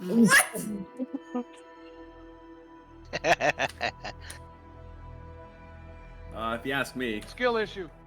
Meanwhile, the train. What in the Kentucky Fried Crack Rock is going on here? Let's rewind. Shut up. Some of these are so specific. Oh, yeah. All right. I think all of I us think we're done. meme lords are bad. Shut up. I think we have a good amount to keep going here. So we shall. Sure. I like that. I love that. Love to see it. Ictiocollis. There we go. Okay. Don't you do it, you little fucking crackhead. Okay. Sorry. Oh, yeah. Sorry. Tried I dealing guess I with won't two post that meme. crackheads. Okay. Oh. You've clearly never had 14-pound Bowser going owlbear from the top rope on your shit. Damn. Just put him in a sack. Put him in the timeout Yeah, sack. bro. You don't have like a sock that's like 3 sizes too big for you that you use to imprison your cat? Oh my god, yeah. No, I have ketamine. Oh, fair enough. Oh, That'll nice. do it too. Share. Fuck it, that's Nadir's casting of Cure Wounds. You get hydromorphone. You get hydromorphone. You get It's just butorphanol. It's just a needle full of morphine. It's that good shit too. It's dilaudid. Alright, what man, we go got. get down. Oh my god. Come on, man, we went over this. Don't sit on that. Alright. Really Fight that cat. It's probably crawling on the drapes again. Fucking smooth brain. It's not his turn for the brain cell. Nope. Just be patient. Clearly Mango not. never holds the brain cell. Mm. I swear to God, I've dealt with a lot of cats, like fostering or otherwise. He really, actually, I'm not exaggerating. He is the dumbest fucking cat I've ever met. Well, For me, unless you really want to fuck around and find out. His only life skill is finding new ways to fucking hurt himself. Drives me insane. mm. Oh, so he's an emo teenager. Yeah. In either case, everyone begins to commandeer this large drill apparatus, for which I will quickly get up to ping again. For a party of 5, including Tin Palm, which I guess technically makes 6. Everyone is able to kind of perfectly seat themselves in a different seating position within the drill, as if it was like kind of the ideal number of people, and everyone is able to find a comfortable spot, as comfortable as a giant mining drill could be. Now that the initial adrenaline of the train crash and subsequent untimely encounter has taken place, there is something that's resonating within your chest. And this doesn't just apply to Nadira, this applies to everyone. You can feel as if your abilities have changed, as you just innately understand that something has guided the collective understanding, and everyone now is aware of this ability. Oh, shit. Everybody knows. That's fair. That's odd. Everything that you've been told about your ability almost requires outside influence, but this just seemingly came to you almost by an unseen gripping hand. Uh-oh. I don't like to be gripped. Firmly grasp the jacks, though. But anyways, since Brutus said he needed like an extra pair of hands, Jax will go up and like pull whatever lever, push a knob or button or whatever that he wants as we go. Easily done. Is anyone else helping? Sure. Why not? Yeah. No check needed here, as everyone is quick to take upon a simple task to ultimately get the thing to run. And as if you guys are naturals, the drill comes to life. And off it begins, mining in the determined direction. It's looking back now at Brutus, who is taking the helm at the main controls. It's almost incredible that he was able to operate this just as a one-man show. You surmise that he is well adapted to this machine, to the point where he can cover for any obstacle. And the abundance of supplies he's given, you think the man likes to come prepared. Definitely good company to know the way around. And he would yell over the roar of the drill. So, I ain't much for small talk, but,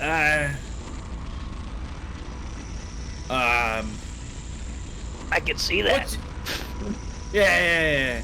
Don't let me size fool you. My talk is even smaller. How's your journey around these parts been? You been, chucking around the underground for long? Not too long. Underground, not very long. I get you. Decided to try your hand at a different way of sneaking around and poking your bits at just a bit of urban exploration. That's all it is. Man after me own heart. Right, so I'm gonna make a pit stop at my camp first. It ain't much, but it's an honest setup. Just gonna pack me things back into the trunk of old Bessie here, and we're gonna continue on in the direction, and we're gonna see if this big old chamber is all that chucked up to be. Assuming we can get to it. No one's ever been able to get to it yet. Oh. Yes, don't say that, because you're gonna get to it. Right. That's the spirit. You see that big old storm up top shifted the rock all around down here, so maybe we're gonna have more luck. We're gonna be good at this one. It would be, if no one wants to say anything else, we'll time skip a little. Sure.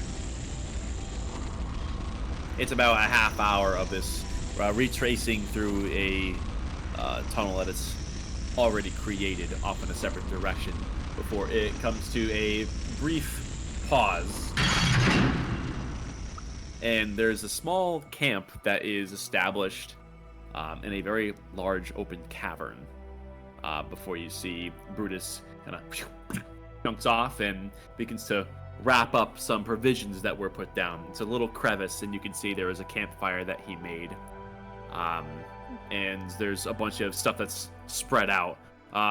He definitely took enough supplies for a whole crew's worth of people that's kind of splayed out around here.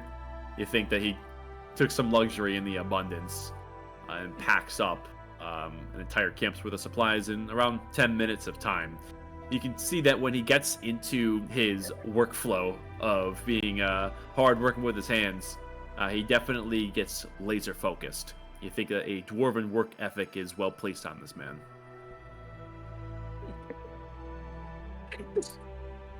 While he's doing that, Jaxel will take out 3 cigars, and then he will wait for when the dwarf gets back on the drill.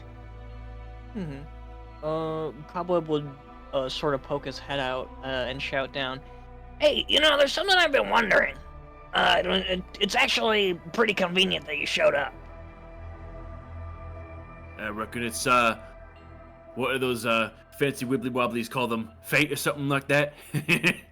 Oh, I don't believe in any of that nonsense. But it is. Sorry, I'm drawing a blank here. Convenient. Oh, I meant to ask you. All of these caves seem to be pretty well oxygenated. It's odd. Normally, the further down you go, the air gets thinner. Different. Well, that's just it. I'm not sure how they explained it. Well, for one thing, we're not too far down. And for another, these are connecting caves to the old pressure veins. And they got aura and oxygen and atmosphere that's been flowing through this like the breeze up top. In fact, some of the air that's coming around down here is more enriched than up top. It's like we're in a giant stone lung. Ain't that cool? Yeah. The lungs of Big the area, animals. lots of oxygen. Well, what sort of beasties do you get down here? Oh, we get the, what do they call them? Little rockheads that like to burrow around. Woodlets or something like that. Oh, Pretty common here. nasty. Yeah, well, yeah, as long as Bessie's roaring, they usually keep us little alone. Get some of them little four-legged lizard creatures that come around every one again. They come in all shapes and sizes, but we just chuck one of our concussors at them and it goes away. Oh, yeah, that reminds me. I was with one other lad, right? And he just kind of took off. So, with him assumingly out of the job, any of you know how to use these? And you can see that the stuff that he was packing up, he does have a satchel and produces this device. Ooh, kaboom. Oh, bomb. Interesting. What is it? Guess you're new to this one too, eh? You give a twist and a pull of the key, and you throw it, sports ball style, and whatever it tinks against goes boom. They're really good for clearing quick rubble. Would have been great for clearing the train, but, seeing as there was presumably people inside, it kind of wouldn't have been too good. But let's assume that there wasn't people inside and just wanted to clear the rubble. This would have been great for it. Yeah, I've never used something like this, but I'm definitely willing And to you learn say how. it detonates on impact? That's right. Well, if it goes Cool. tinking around before it goes boom, it ain't much good for precision. You just gotta rely on your arm. Could I perhaps borrow a single one? Well, this is your first time, you might as well have an introduction, right? Let me show you how it works. Cool. Live demonstration. And he gives you a quick demo as he would twist and pull on the key that is on the side of this. You see, as soon as he does that, there's these little like knobs that are all around this, like little like sensors, and they begin to glow. It's like, right now, when this lights up like this, this little bump's gonna make it go boom. So you don't want to be hitting this up against your armor or anything like that. You don't want to drop it, or else you're gonna turn into a pile of goo. Yeah. Don't drop it, you say? Yeah, okay, I think I got it. Oh, whoops! No, I'm kidding. Don't do that. It's a serious business. You don't mess with these. Fair enough. Any I'm case, a goblin. I have a genetic understanding of explosives. We'll be fine. That's good. See, give it a good old toss. Aim with the other arm. Gotta put your shoulder into it and hook it. Just like that. Alrighty, seems simple enough. Right. Think we'll be needing a couple of these to get our way through, but the big stuff Bessie can handle. Mm-hmm. Now, I do have a direction here, but the time I was here, the big old crazy shifty happened down here. So I'm not quite sure what the road's looking like up ahead. So we're gonna see. Alrighty, onward and downward. Right. All right, let's go. And We'll hop back in. at the command of him, you hop back in the big old drill, and with everyone helping, we continue. And once we get going, Jax will offer Cobweb and Brutus a cigar and go, you want to share a smoke? Oh, yeah! They're pretty shitty, so don't get your hopes up, but it's better than nothing. Keep him away from the charges, yeah? Yeah, I'll have one as he takes it and eats it. Eats it! See the white in Brutus's eyes would grow for a second, like, what the To hell? each their own, I guess. Needs ketchup.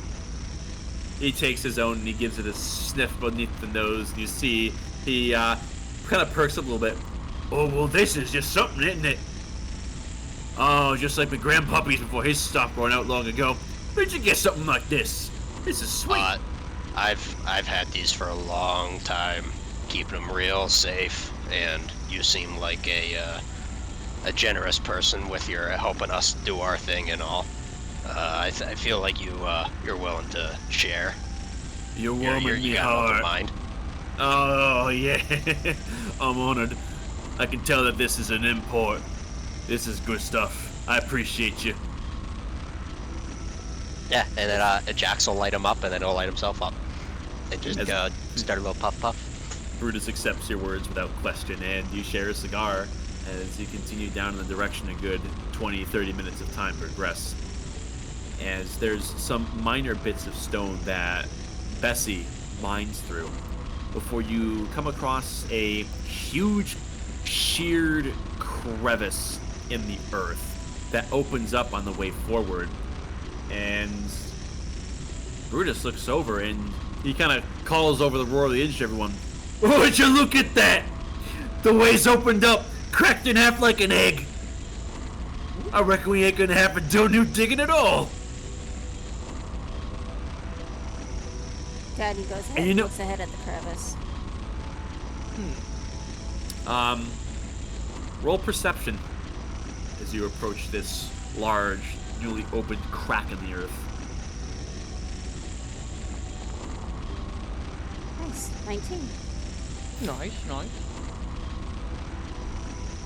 Contextually to the spherical inside world's shape, it's almost as if the world, the hollow sphere that is Helios, briefly tried to push itself outwards as if to expand, and in doing so, a lot of fissures in the earth have opened up and creating new caverns and connecting new pockets of earth that previously were completely sealed off.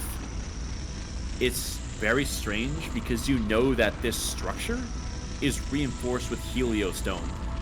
Movement on a scale this big, you're not sure how that's possible.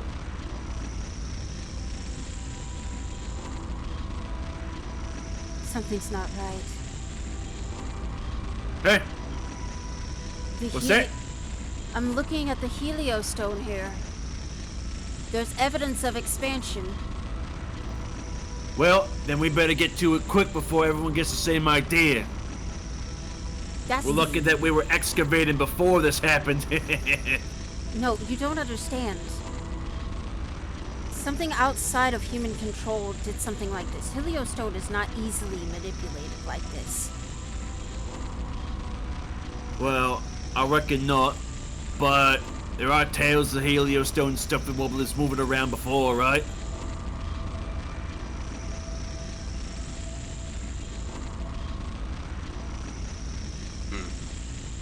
He is a dwarf. They know their rocks. Well, heliostone's always been a mystery to me, but I like the stuff I can move, and, well, I say we take advantage. After all, gotta keep me job. So, with something like this being important or at least sought after by your company, should we be expecting any quote-unquote competition searching for this as well? Not really. Not yet, at least. Not if we're quick. I imagine that if a lot of the shifty shift happen elsewhere, there's gonna be plenty to go around and plenty of places to dig. After all, a lot of the earth that moves around and shifts out of the, what do they call it, the uninhabitable zone, tends to have a lot of the shiniest bits. I imagine that's why only a few miners were dispatched. Probably. This is more of an exploratory thing. Well, see, Trying to keep it under wraps. it's not like the company to just send 2 people when they should have a full crew of 7. But you know what? I get why. Still, bit weird. But still, I've been at it for a few years, so I ain't too worried about it. I've led excavations before. They would only send a larger crew if they knew there was something of value to take. Sending a smaller crew, it means it's probatory. I guess so. Well, you got a point there, lady. I mean, doggy. I'm sorry. What's your name again? Dagny. Lady Dagny. I'm sorry. My words get mixed up sometimes.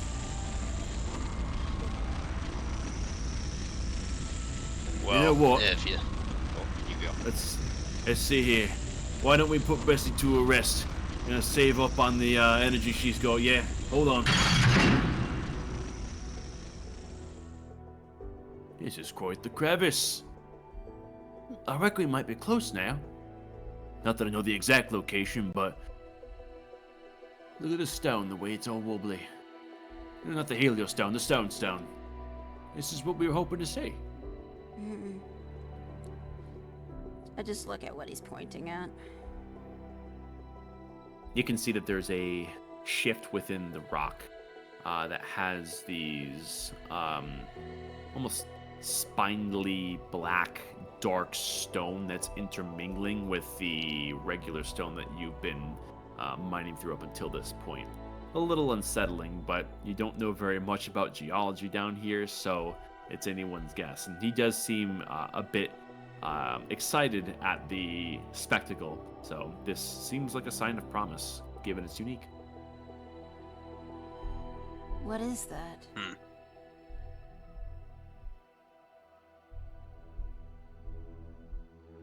Think of it this way, big guy. Oh, sorry. I was go. just gonna say it's like a vein of some kind. Asteroid? Check it out. I think we may be rich. Why don't we leave Bessie here? I think the way is plain to see. Look at that opening. I think we might be close. Is there anything off-putting about this crevice at all?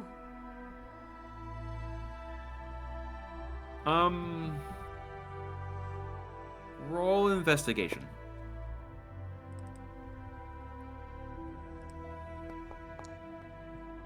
27. Ooh. Pretty damn high. Now, the words that you've gathered on what he said, this is a pocket of stone that has shifted here from the uninhabitable zone. And you do know that from what little you have heard in passing conversation, that it is definitely dangerous. It's not clear as to why. The implication is the conditions, so you think that there may be some environmental hazards affiliated with where you're going. But Brutus doesn't really seem to be putting any extra bolster into his resolve. He kind of just seems excited to go. Dagny's just kind of hang back. Like she's taking a slower pace than the rest of the group. Okay. Well, here, think of it like this, big guy. You're the one to find it. Just think of the raise you will get. You're the important one now. I like your words, Jaxthol.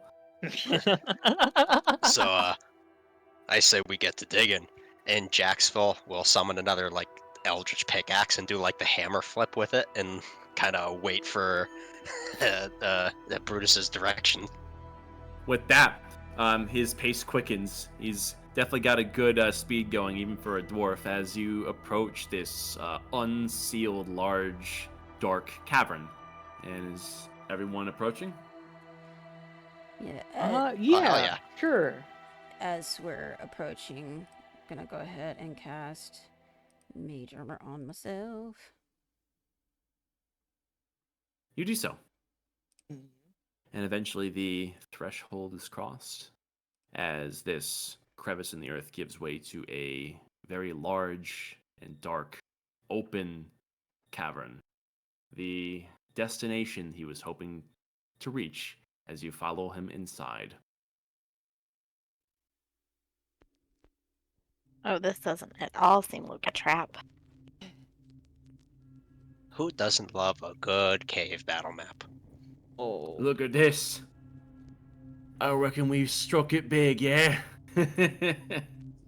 Oh, that sorry sucker. If only he hadn't run off now, he'd be missing out on a fat paycheck, I reckon. Hey, Var. Yeah. Have fun in the unemployment line. Gonna have to show us where to dig. We don't got your eyes, big man. We're gonna have to have some prospected around here to find something that's worth digging for, yeah? Why don't we, do our rounds? You guys know anything about rare metals? Do we know I anything shinies about when rare I see metals? it. Yeah.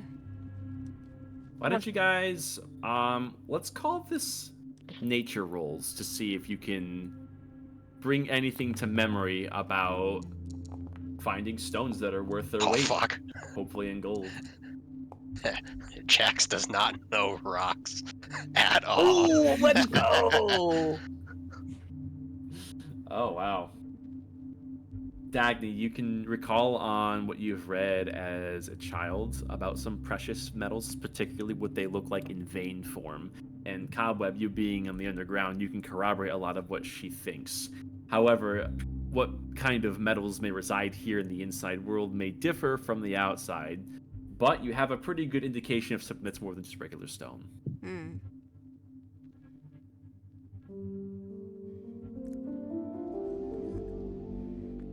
Rather dark in here. Yeah. Hope you got your wits about you. Be fumbling around in the dark. As for me, well, Do we want it to remain dark?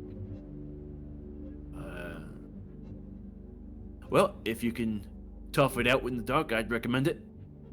Dagny, don't would you want- like some light? Like a lot of light, though? I offer, if you could cast light on the marble in my dragon's head. I was thinking more like daylight. I don't Holy need that shit, much light. I just honestly? need a small light on myself. Alright, I'll cast light on whatever Dagny hands me to. Yeah. Basically, you're casting it on the little. It's basically her focus. It's the marble inside the head.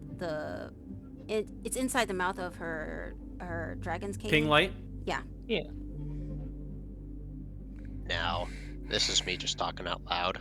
But do we not have a lantern? I don't think we do. We've never. Can you ping the light spell, please? The cantrip. Sure, I can do that. I just for want to you. see how much vision. I That don't gives think you. it's concentration. Yeah, no, it's just an hour. It lasts for an hour, yeah. 2020. Okay. Oh, okay. So it basically gives me and the rest of the party actual vision in color, not just grays. I see. And it gives But Dagny the that's what ability to actually see. But life is a bunch of gray. Don't you want to see more of it? Okay. No, I'm sick of all these darn grays. There we go. As you light a pebble, or rather not a pebble, the marble within the cane, and it lights your way. As Brutus would take the right flank. I'll be fine on my own. If something bites me, I'll yell real loud for you.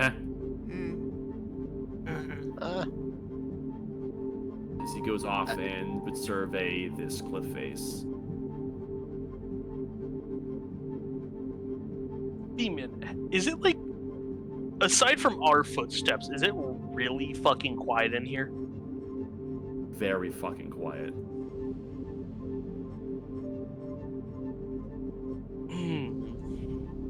I don't even know if you guys are making footsteps. Let me see here. How long does Pass Without Trace last? An hour? Oh, that would have passed by now. On the ride back and all that. I guess. Can I make a perception check just to keep an eye out? Sure. I just have a feeling. There you Okay. go. Jesus, 32. Let's go. What do you not see is a better question. Maximize magic, elf sight. You look over your shoulder and you're a bit uneasy just because of the unknown factor, if nothing else. So you dial your senses up to 11, and you look over your shoulders and back down at your feet for any signs of creatures, any signs of danger, to find that there's simply nothing around.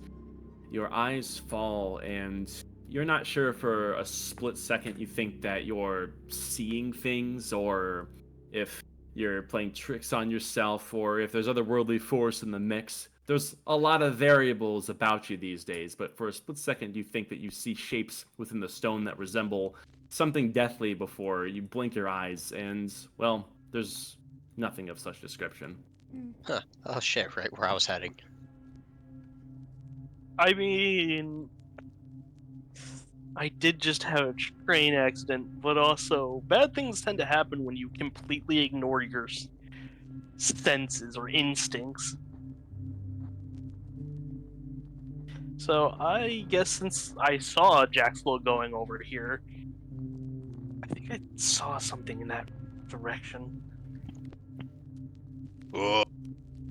Let's go get some shinies. What did you say it was again, B-Man? As for Dagny and Nadira, you have similar thoughts where around the perception rolls from both of you. Oh shit. Go around. Your eyes are shifting around for a moment, and despite the quiet stillness of this place, you swear within the rocks that you can see something that resembles something deathly, but again, you shake your heads only to find that you are clear as day staring at regular stone.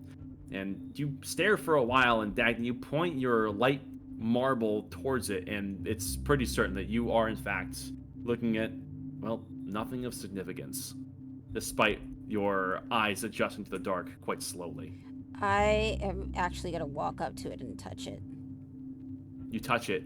It's this cavernous stone that has these small little speckles of crystals in them, but these crystals don't really seem quite potent. With you being accustomed to the arcane, you would have imagined if they are of significance, you would have been able to have a sense for it, but alas, there's nothing that you think is worth the dig.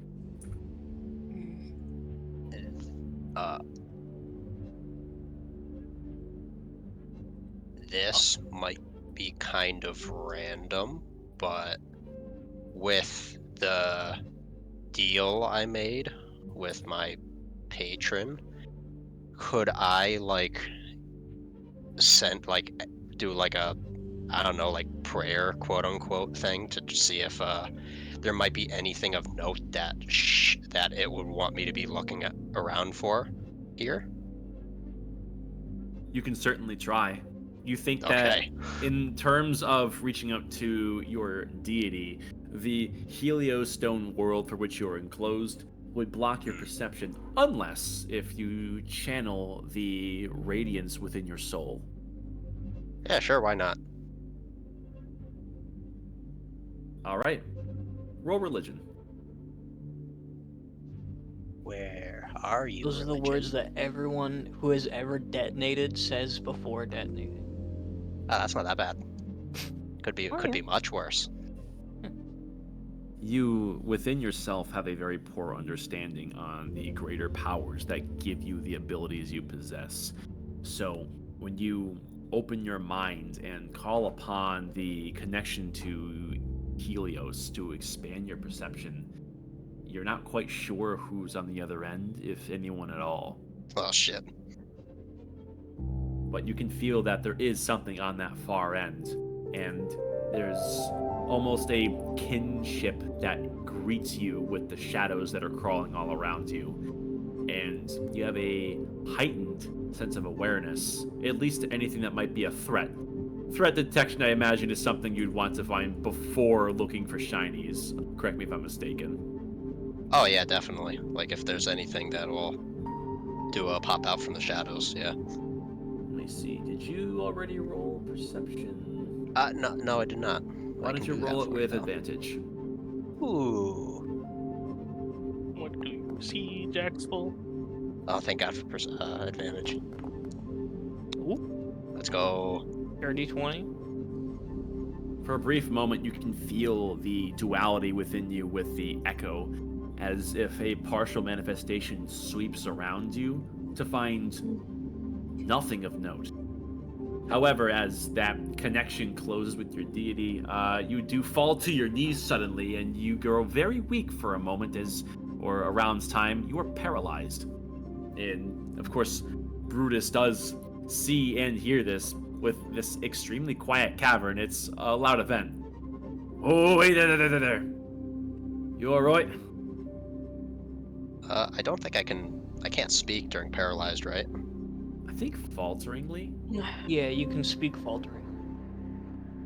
So like I, you're like, I think all that adrenaline is finally wearing off from the crash. Oh, I can't say that there's too many people I know that survive a crash like that are gonna go splunking, so you know what? Maybe I'm pushing too much out of yous, but I tell you what, we're here now. Maybe we just finish the job, eh? Hey, can you stand? How long does it last? Just one round, so by the time just one this round, conversation... Yeah, so Okay. by the time a few seconds passed, it's already subsiding. And Yeah. Brutus would kind of give you a underarm to help you up. Yeah. Thanks. I think it's passed, but I'll be careful. Oh yeah, I reckon you should be. Hey, I don't know you too well, but you weren't glowing before, were you? No. I reckon it's coming for your chest. This has never happened before. Well, I ain't much for magic in all round, so I won't pretend I understand, but I see it's a good thing. Maybe you can see a little bit better that way. Yeah, definitely. As long as it doesn't hurt, I guess. I think I'm fine. Starts like checking his hands, trying to see if his skin isn't splitting open and shedding Nothing light. like that. You appear to be otherwise fine. For Brutus turns his attention back towards right here. He goes, "Oh, would you look at that? We got some shiny little garments. They got that gleam to them. They can be enchanted real good by magic folk, yeah? They got the potency for it." I thought I saw something over here. Yeah, look at these. See the way they jut out from the stone? They got this little angularness to it? Yeah, You got a bunch of mage folk that love to put magic inside of them. And they don't gonna do anything by themselves, but you know the right little wibbly wobbly magic seed to put in it, and it becomes something pretty cool. Not quite what I was hoping for, but I mean, hey, it's better than nothing. Yeah, exactly. So I suppose I'll be the one to ask the question.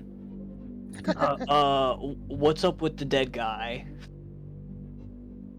Dead guy. What you looking at? I'm over here in the Skelly corner. bits over here. You look over and you spot that there is what appears to be a particularly large, mangled corpse that is in this corner. Why don't you make a medicine check? The poor son bitch. Alright, let me see here. Yeah. Oh, fuck. Wow. Oh, okay. yeah, there we go. Crit. Cobweb is good at looking at skeletons. We have the best doctors. We have the best doctoring. That's it. You look over and you can see that there's the remnants of a campfire and what appears to be something that is a very large humanoid. And going off of your encounter with the observer, you get the feeling that this may have been a young giant. Now, this body is exceptionally old, and you think that this may have been a body as old as the genocide. You can see that there's the faint remains of some travel packs on here, and you look around to see that he was alone. He's been dead for a very long time, and you think that based on just the roughness of the corpse that maybe he was attacked by a animal of sorts, just given how a lot of the meat seems to have been taken off and the rest seem to petrify over time. It is a very old corpse. Poor kid. Pulls out a silver piece, flicks it into the corpse, and says a short prayer, basically like, "Sorry you died, lol," and then turns around and leaves. All right. You're free to move. As for Nadira, you turn your attention towards the column here, and taking the words of everyone who had collaborated for what might be good, you can see that there are some, it looks like silvery tear tracks worth of material that are ingrained in the stone here. This definitely looks like something precious.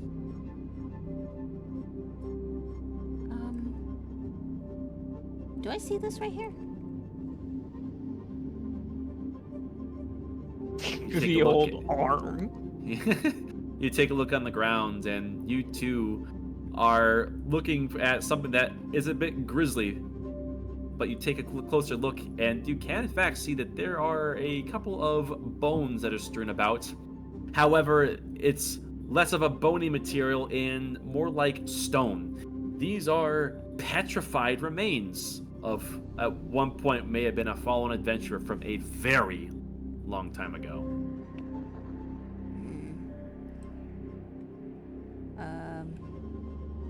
Just see shattered bottles over here. Lots of shattered bottles. All with much of the same age. And the labels, if there even were any to begin with, have far too faded to the passage of time. Nothing here was recent. I'm gonna keep looking around. No shiny bits, but lots of corpses. And I see a broken well. sword. Brutus calls out from behind his back. Oh, the old petrified ones. That's nothing new. They're unfortunately kind of commonplace. A bit of history for when the inside world here was first walked by people. Well, people got really lost. It took us a while to figure out that the continents like to shift around. And unfortunately, this may have been people that learned the hard way. We tend to let the dead rest. Gods above and below. That sounds hellish. Well, That's just what the bad guys in the outside world do, so just keep moving forward. Oh, is it really? Yeah, I've only heard stories. I don't pay much mind to that stuff. Mm-hmm. I'm Yeah, worried that's about good. You shouldn't what's believe. Yeah, you shouldn't believe everything you hear, really. You got some good points. And oh, would you look at the gather around here, yeah? Check this out. Oh fuck. Here, have some light. Oh, that's it. Yeah, hold it close and look at the way this moves. And I just lean in more. You can see as light is cast on these veins of this whitish, sparkling stone, the light almost makes it dance. And you can see Brutus is absolutely delighted. And he almost raises his pickaxe up in celebration as he looks on at this. I don't know if any of you were able to pick out a sniff on this, but this is singing silver. Oh, if we get enough of this, we'll be set for the rest of our lives. Singing silver, huh? Do I know anything about that? Have I heard of that before? Completely unfamiliar. Alrighty, let's start to dig in. You and me, bud. Now careful, you don't want to hit this too hard, or you're gonna find that the energy you put into it comes resonating back at you. That sounds like fun, but also hurtful. Yeah. My one worst enemy. Myself. How exactly All would right, you then. work with a metal like this? Oh, a lot of the larger forges in the capitals is where you see this stuff get made. Ain't no regular forge gonna do it for you here. You use this for weapons, armor, trinkets? All sorts of stuff. Most of it goes to that the people making machines. The Warforged? No, not those people. The other people. The one that you control. The avatars, those things. Avatars? Yeah. Well, I suppose this is very valuable then. Let's gather as much as we can. Right. I did pack a couple extra picks with me just in case. Dwarf comes prepared after all. So, if I could get 2 people to help me out here, the rest of you just kind of sniff around. If you see anything looks anything like this, I want to know all about it, yeah? Jack summons his own and does like the hammer flip and is about to like, alright, you're ready whenever you are. You follow his technique. Why don't you make a sleight of hand roll, given that there's some careful handwork that goes into the motions? Okie dokie. What do you think? What do you think you can delicately do this? I can't delicately do anything, but let's give it a shot. I don't want Cobweb to get hurt, so you already know what I'm doing. I'm sponsoring him with the number 4. It's just gonna be a tink, a boom, and Cobweb goes flying. Okay, let's see here. Oh boy, me with my +1. +1 in a dream. Hold on. And a D4. You kind of get the first, oh, it's a 9. You get the first few whacks in before you try putting a bit more muscle behind it, giving it the cobweb flair, and then there's an explosion of rock as you get sent flying back, and you take beep, boop, bop, boop, beep.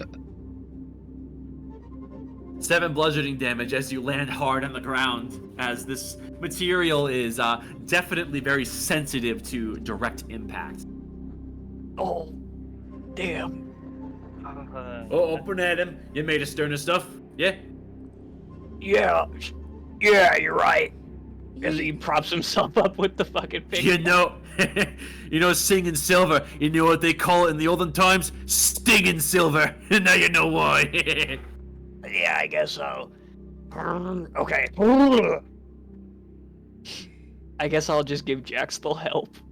You do. The 2 of you assist Brutus, leaving the rest of the party up to dwell in the cave.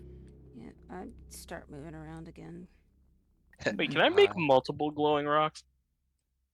I think light, if you cast it on something else, I think it cancels out the first thing, if I'm not mistaken. The Light's not spell, concentration. it ends if you cast it again or dismiss it. Yeah, so only one light source then. Okay. I think we're good with, because I'm assuming Brutus has a headlamp, if anything, to go by his character art, and then I'm partially glowing still. Yeah. For everyone that's not helping Brutus and moving along the cavern, why don't you make another round of perception? I am a dwarf and I'm digging a hole. dig An hole. 8 is still a dirty 20. dig Jesus hole. Christ.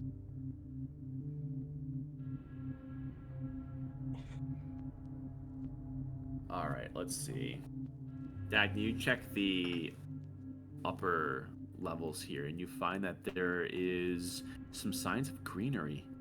There's some grass, moss, vines that are localized in here. And they have these crescent moon shaped leaves to them. And they have a pretty prominent shimmer as your light comes close.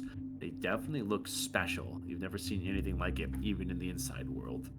You do spot more of these petrified bones, and even a few chains and segments of iron that you think at one point may have been tools of some kind or armor, something that may have been used by whoever perished down here so long ago. And interesting enough, you've seen chains rust, but never seemingly petrify. And that's what you're seeing here. Tales of whoever was trying to spend time down here working with iron in whatever way. It is a story of old. And there's even some petrified wood as well. I'll go over to the greenery and pulling out my dagger, I'll snip a little sample of it, like a little twig of it with the leaves on it. You do so. And you can tell that this definitely has some potency to it. Although you're not really sure quite how just yet. It may be medicinal, it may be supplementary, it could be magical, maybe all three. It's definitely worth looking into in greater detail, just given the way this shines. Twig. Crescent-shaped leaves. I'll just go ahead and I'll use like the very back of my spell book to kind of press it safely between a set of pages. Easily done. And I'll just sort of keep moving around for anything that pops out. Actually, the sword. I remember the sword over here. I wanted to take a look at that. Cracked in half, as if it had fought a powerful creature at one point, and judging by the state of the sword, the battle may have been lost. It's definitely overtaken by sediment, and it's almost as if surfaces left down here for long enough have a light layer of stone that seemingly grow onto it, which may explain the petrification, as you've never really seen a sword petrified either, but it's much of the same. It's not turned to stone, but more so being just covered, which gives a bit of context to everything else you've seen so far, as you finally make that connection.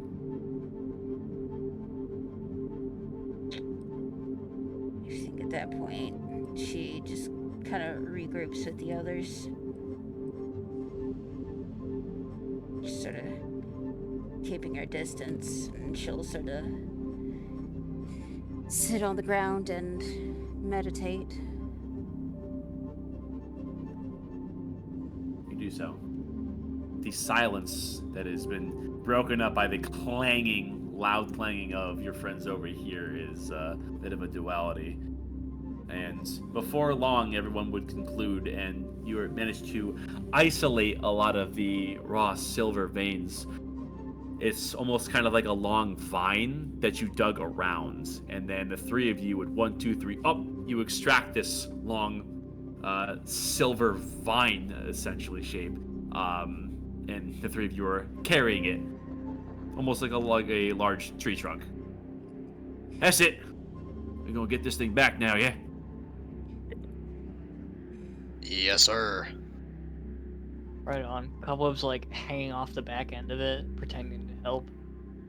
There we go. Well, I suppose we could put this down and just take a quick look around. I wager there's probably more. Yeah, nice and quick. Brutus. Huh.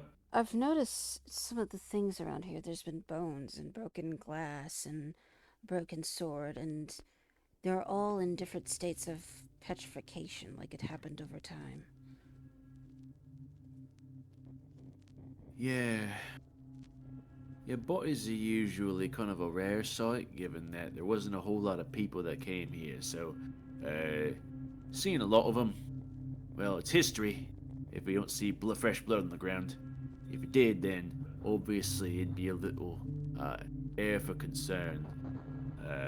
But generally you see, it's kind of the MO down here. Some caverns have it, some don't. You'll see stuff kind of grow crystals or grow stone over it, or sometimes nothing at all. Either way, it's mostly old stuff, at least from what I've been peeping on down here. No need for alarm. Also, and she'll go ahead and pull out the twig that has the crescent-shaped leaves on it. I found this on the other side of the cavern. I can't identify it. Well, let me take a peek here. You know, I've seen some of the druid folk have been messing around with this stuff. Yeah? Now, I think we better take a bushel. Okay. I can't tell you what it does, but we can find out, right? Sure. Yeah. If it ends up being useless, then we'll just toss it, be rubbish, and then we'll move on. Right. Dagny will go ahead and go back towards that bush she found and start collecting some. Ooh, the temptation to reach out and eat the twig. Ah. Oh, I'm glad I wasn't the only one thinking that. I was just like, oh, we could roll it up and smoke it. I'm just sitting there, veins popping out of my forehead. Just don't do it. Dagny, you get a decent amount, what you're willing to take, and for Cobweb and Jackstill, you acquire definitely enough of this singing silver that the three of you are going to have a decent hefty time loading this onto Bessie. Is anyone else doing anything at the moment?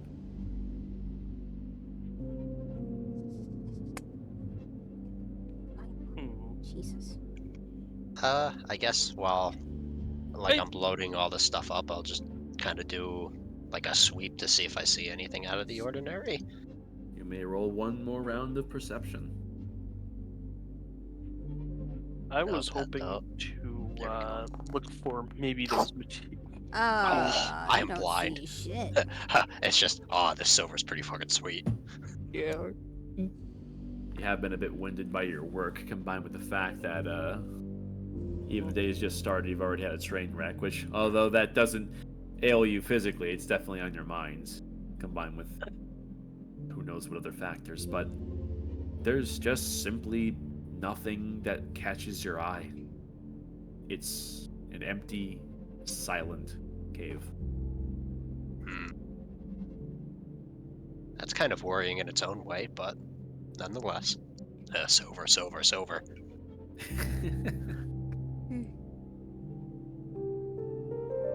All right. And with the three of you helping Brutus, you would begin back towards the entrance.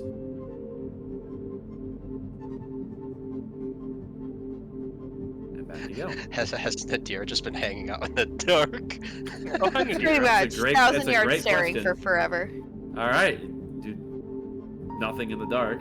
Your perception check was 24. You do spot, by the way, I already mentioned it once, but it was farther back north. There were some of those additional veins and even a few little crystals that are poking out from the crevices that may be useful should you choose to take them. I have spells for crystals. Then I have to work for it. I have teeth for eating crystals. No. Hear me out though. Hear me out. Turn into an earth elemental and just reach in, grab the ore. Can you do that? I don't fucking know. I don't think so. I mean, you can melt through it, but Well, I feel like technically she could reach in and grab it. She just can't like pull it out. Pull it out. Because Yeah. she'd still need to like dig. Mm-hmm. you can Probably. meld through it, which means you can burrow, but like isolating and digging something out is Yeah, kind I of a can't different just like. thing. Yeah, I it's was a just hole. brainstorming. I'm just thinking. No, that would be amazing though. No, like that's creative, but like That would make it so not much possible. easier. But real talk, you can actually transmute the stone around it into mud, and just isolate the ore completely. That you could do. Yeah, there you go. That Okay. really Instantly make mine Brutus it. happy. That's true. I guess I might as well do that. I'll do something useful. Are you gonna? Well, everyone seems to be leaving. Are you gonna go back to the far end of the cave by yourself? Will somebody come with me really quick so I don't die? Sure. Great. Hey, can I borrow a Okay. pickaxe, by the way? Dies anyway. There you go. All right, Don't thank run you. too far now. As we totally book it. This is when we eat shit. As for Brutus, Jack Still, and Cobweb, Brutus takes the lead, eager to think get it was this up here. vein back out Yeah, it was this one here. towards securing this rare vein. I presume you're assisting. Oh yeah, of course. Off you go. Yeah, it was this Off one the right board. here. You know, now that I'm thinking about it, the only time I've seen this stone crawly thing is in the fucking dragon's lair with the Don't say that, because now I'm concerned, because Well, we're no, that no. fucking far away from each other. Although I will burrow I'm into just the trying to ground if nerve I him. have to. I'm just I'll trying to cause fucking chaos. That's stone all. mold. Well, which the green dragon that we met like a day ago? That one or Yeah, the emerald dragon. okay. Yeah, that place was littered with all sorts of goodies and crystals, which were abound, which makes this place look completely barren by comparison. Yeah. I mean, I think some of us took some emerald shards, so we still got something out of it. Yeah. As for Erithal helping Nadira, you are able to identify there's an additional smaller pocket of singing silver among this column. Now, how do we carefully get it out? Like, I did it like this. And I guess I'll start swinging the pickaxe you let me borrow. All right. Just- Slate a hand. That was so close. D4. Okay. 4. 13. Whee! Oh, fuck. I'm not as agile as I thought. 8 bludgeoning damage. You get Ow. partially about halfway through before you finally nick the thing.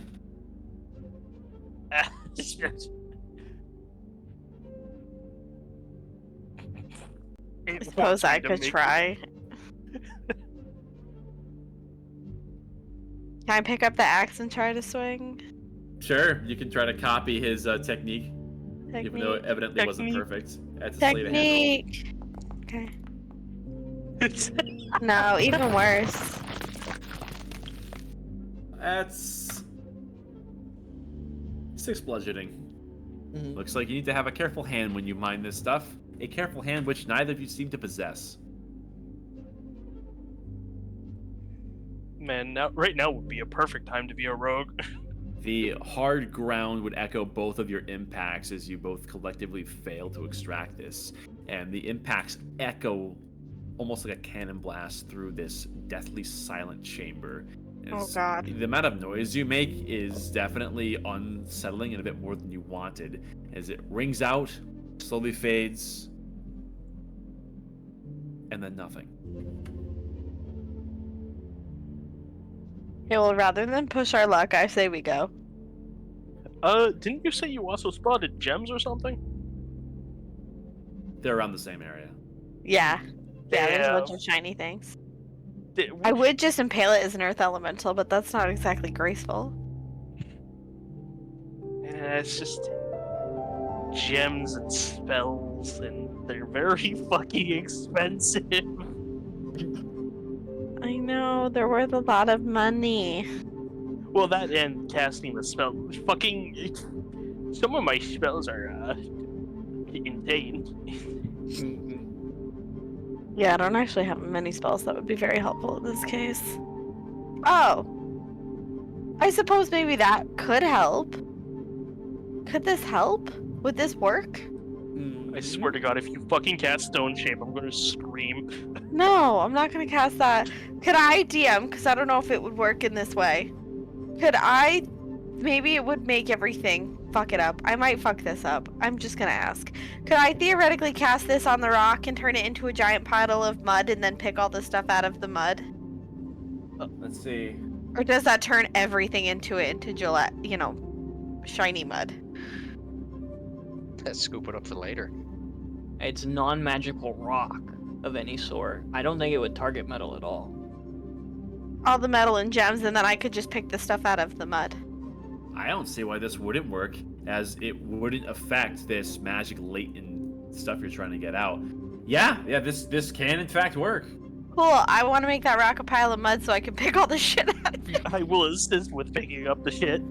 There's a Oh, God. mudslide as this column is turned to mud, and forgot I an could do assortment this. of crystals and that vein of singing silver comes sliding down unharmed. I start picking all of the things.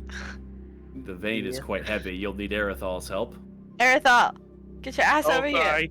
Yeah, okay. But with your combined efforts, you receive the cave crystals, and you have a smaller singing silver vein ready to be transported out of here. Okay, I'm happy with that. I'm gonna walk away from my pile of mud now. Oh man. All right. Filthy I fucking presume rich. we're getting back out towards the We're entrance. rich. We're rich. Whee!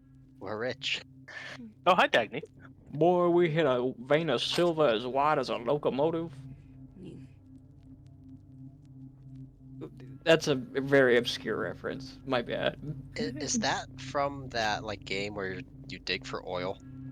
No, no, it's what is it? Red Dead Revolver for the PS2. I'll be right back. Someone's Ah, knocking yeah, on the I door. never played that game. I Really? presume everyone is now leaving the cave. Yep. Yeah. Believe you would.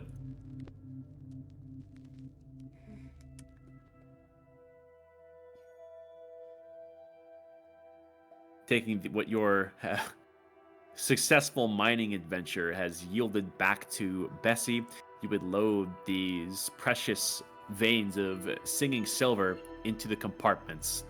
There's 7 packs of mining gear / adventuring gear, but there's still plenty more for cargo just like this.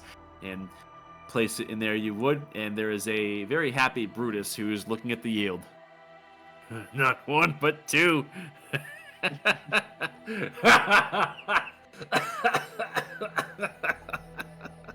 It's all right. Let out the maniacal laugh. I like you guys. You guys would do some good work for us if you ever wanted some work, you know? Is that mud I see on that? You using magic to get that thing out? Oh, Don't that's ask questions. clever. Oh, okay. Thought that was going the other way, my dude. No! That's crazy smart. You're using your thinking noodle. I like noodles. This is the Well, part I where he like thinking clubs us noodles all because over they on make the a head. job easier. Look at that. See, I told you. You just be nice and quick, use a technique, nothing would have gone wrong. Well, I get it. You don't come down here very often, and place you're not thinking that it's too familiar to you, you might be on edge, and that's okay. But we make a good team, right? I suppose. Well, I tell you what. We're gonna lock Bessie's compartment up tight, and there ain't gonna be no one in Kunaholt that's gonna see that. Because you know what?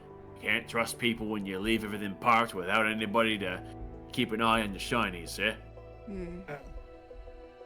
Well, reckon we make another trip out there, take a stop, pick I think should be a tavern there open for business. Oh, a tavern. Yeah. Oh, booze. This might seem like a stupid question, but with the silver bouncing around in there as you just tunnel through, I'm assuming it's like reinforced or something. Oh, there's some padded lining for stuff like this. It's not our first show. Okay. I was about to say you're gonna love Kunaholt. Well, I knew a whole bunch of people there. But, I think I'm thinking of somewhere else. But either way, Kunaholt's a nice little stop. And you can fill your bellies with good food. So, you ready to take a load off after some hard work? And a train crash? Definitely sounds good. Yeah, get off my feet for a while. Hey, nice. Well, hop on, Bessie. We'll be off now. I was halfway Alrighty. convinced he was gonna like, drug us and steal the silver. No? I was half convinced he was gonna attack us. Oh, That's racist. No, don't be attacking Jax's new friend. bros. Commandeer the mining drill Bessie as it spurns to life once again. And it rotates in another direction, heading towards this supposed underground reserve, Kunaholt, as he has said several times now. As we begin to travel there, and we will end the session there. I don't. Oh, my boy is a cripple now. God damn it. Don't call him a cripple. He's disabled.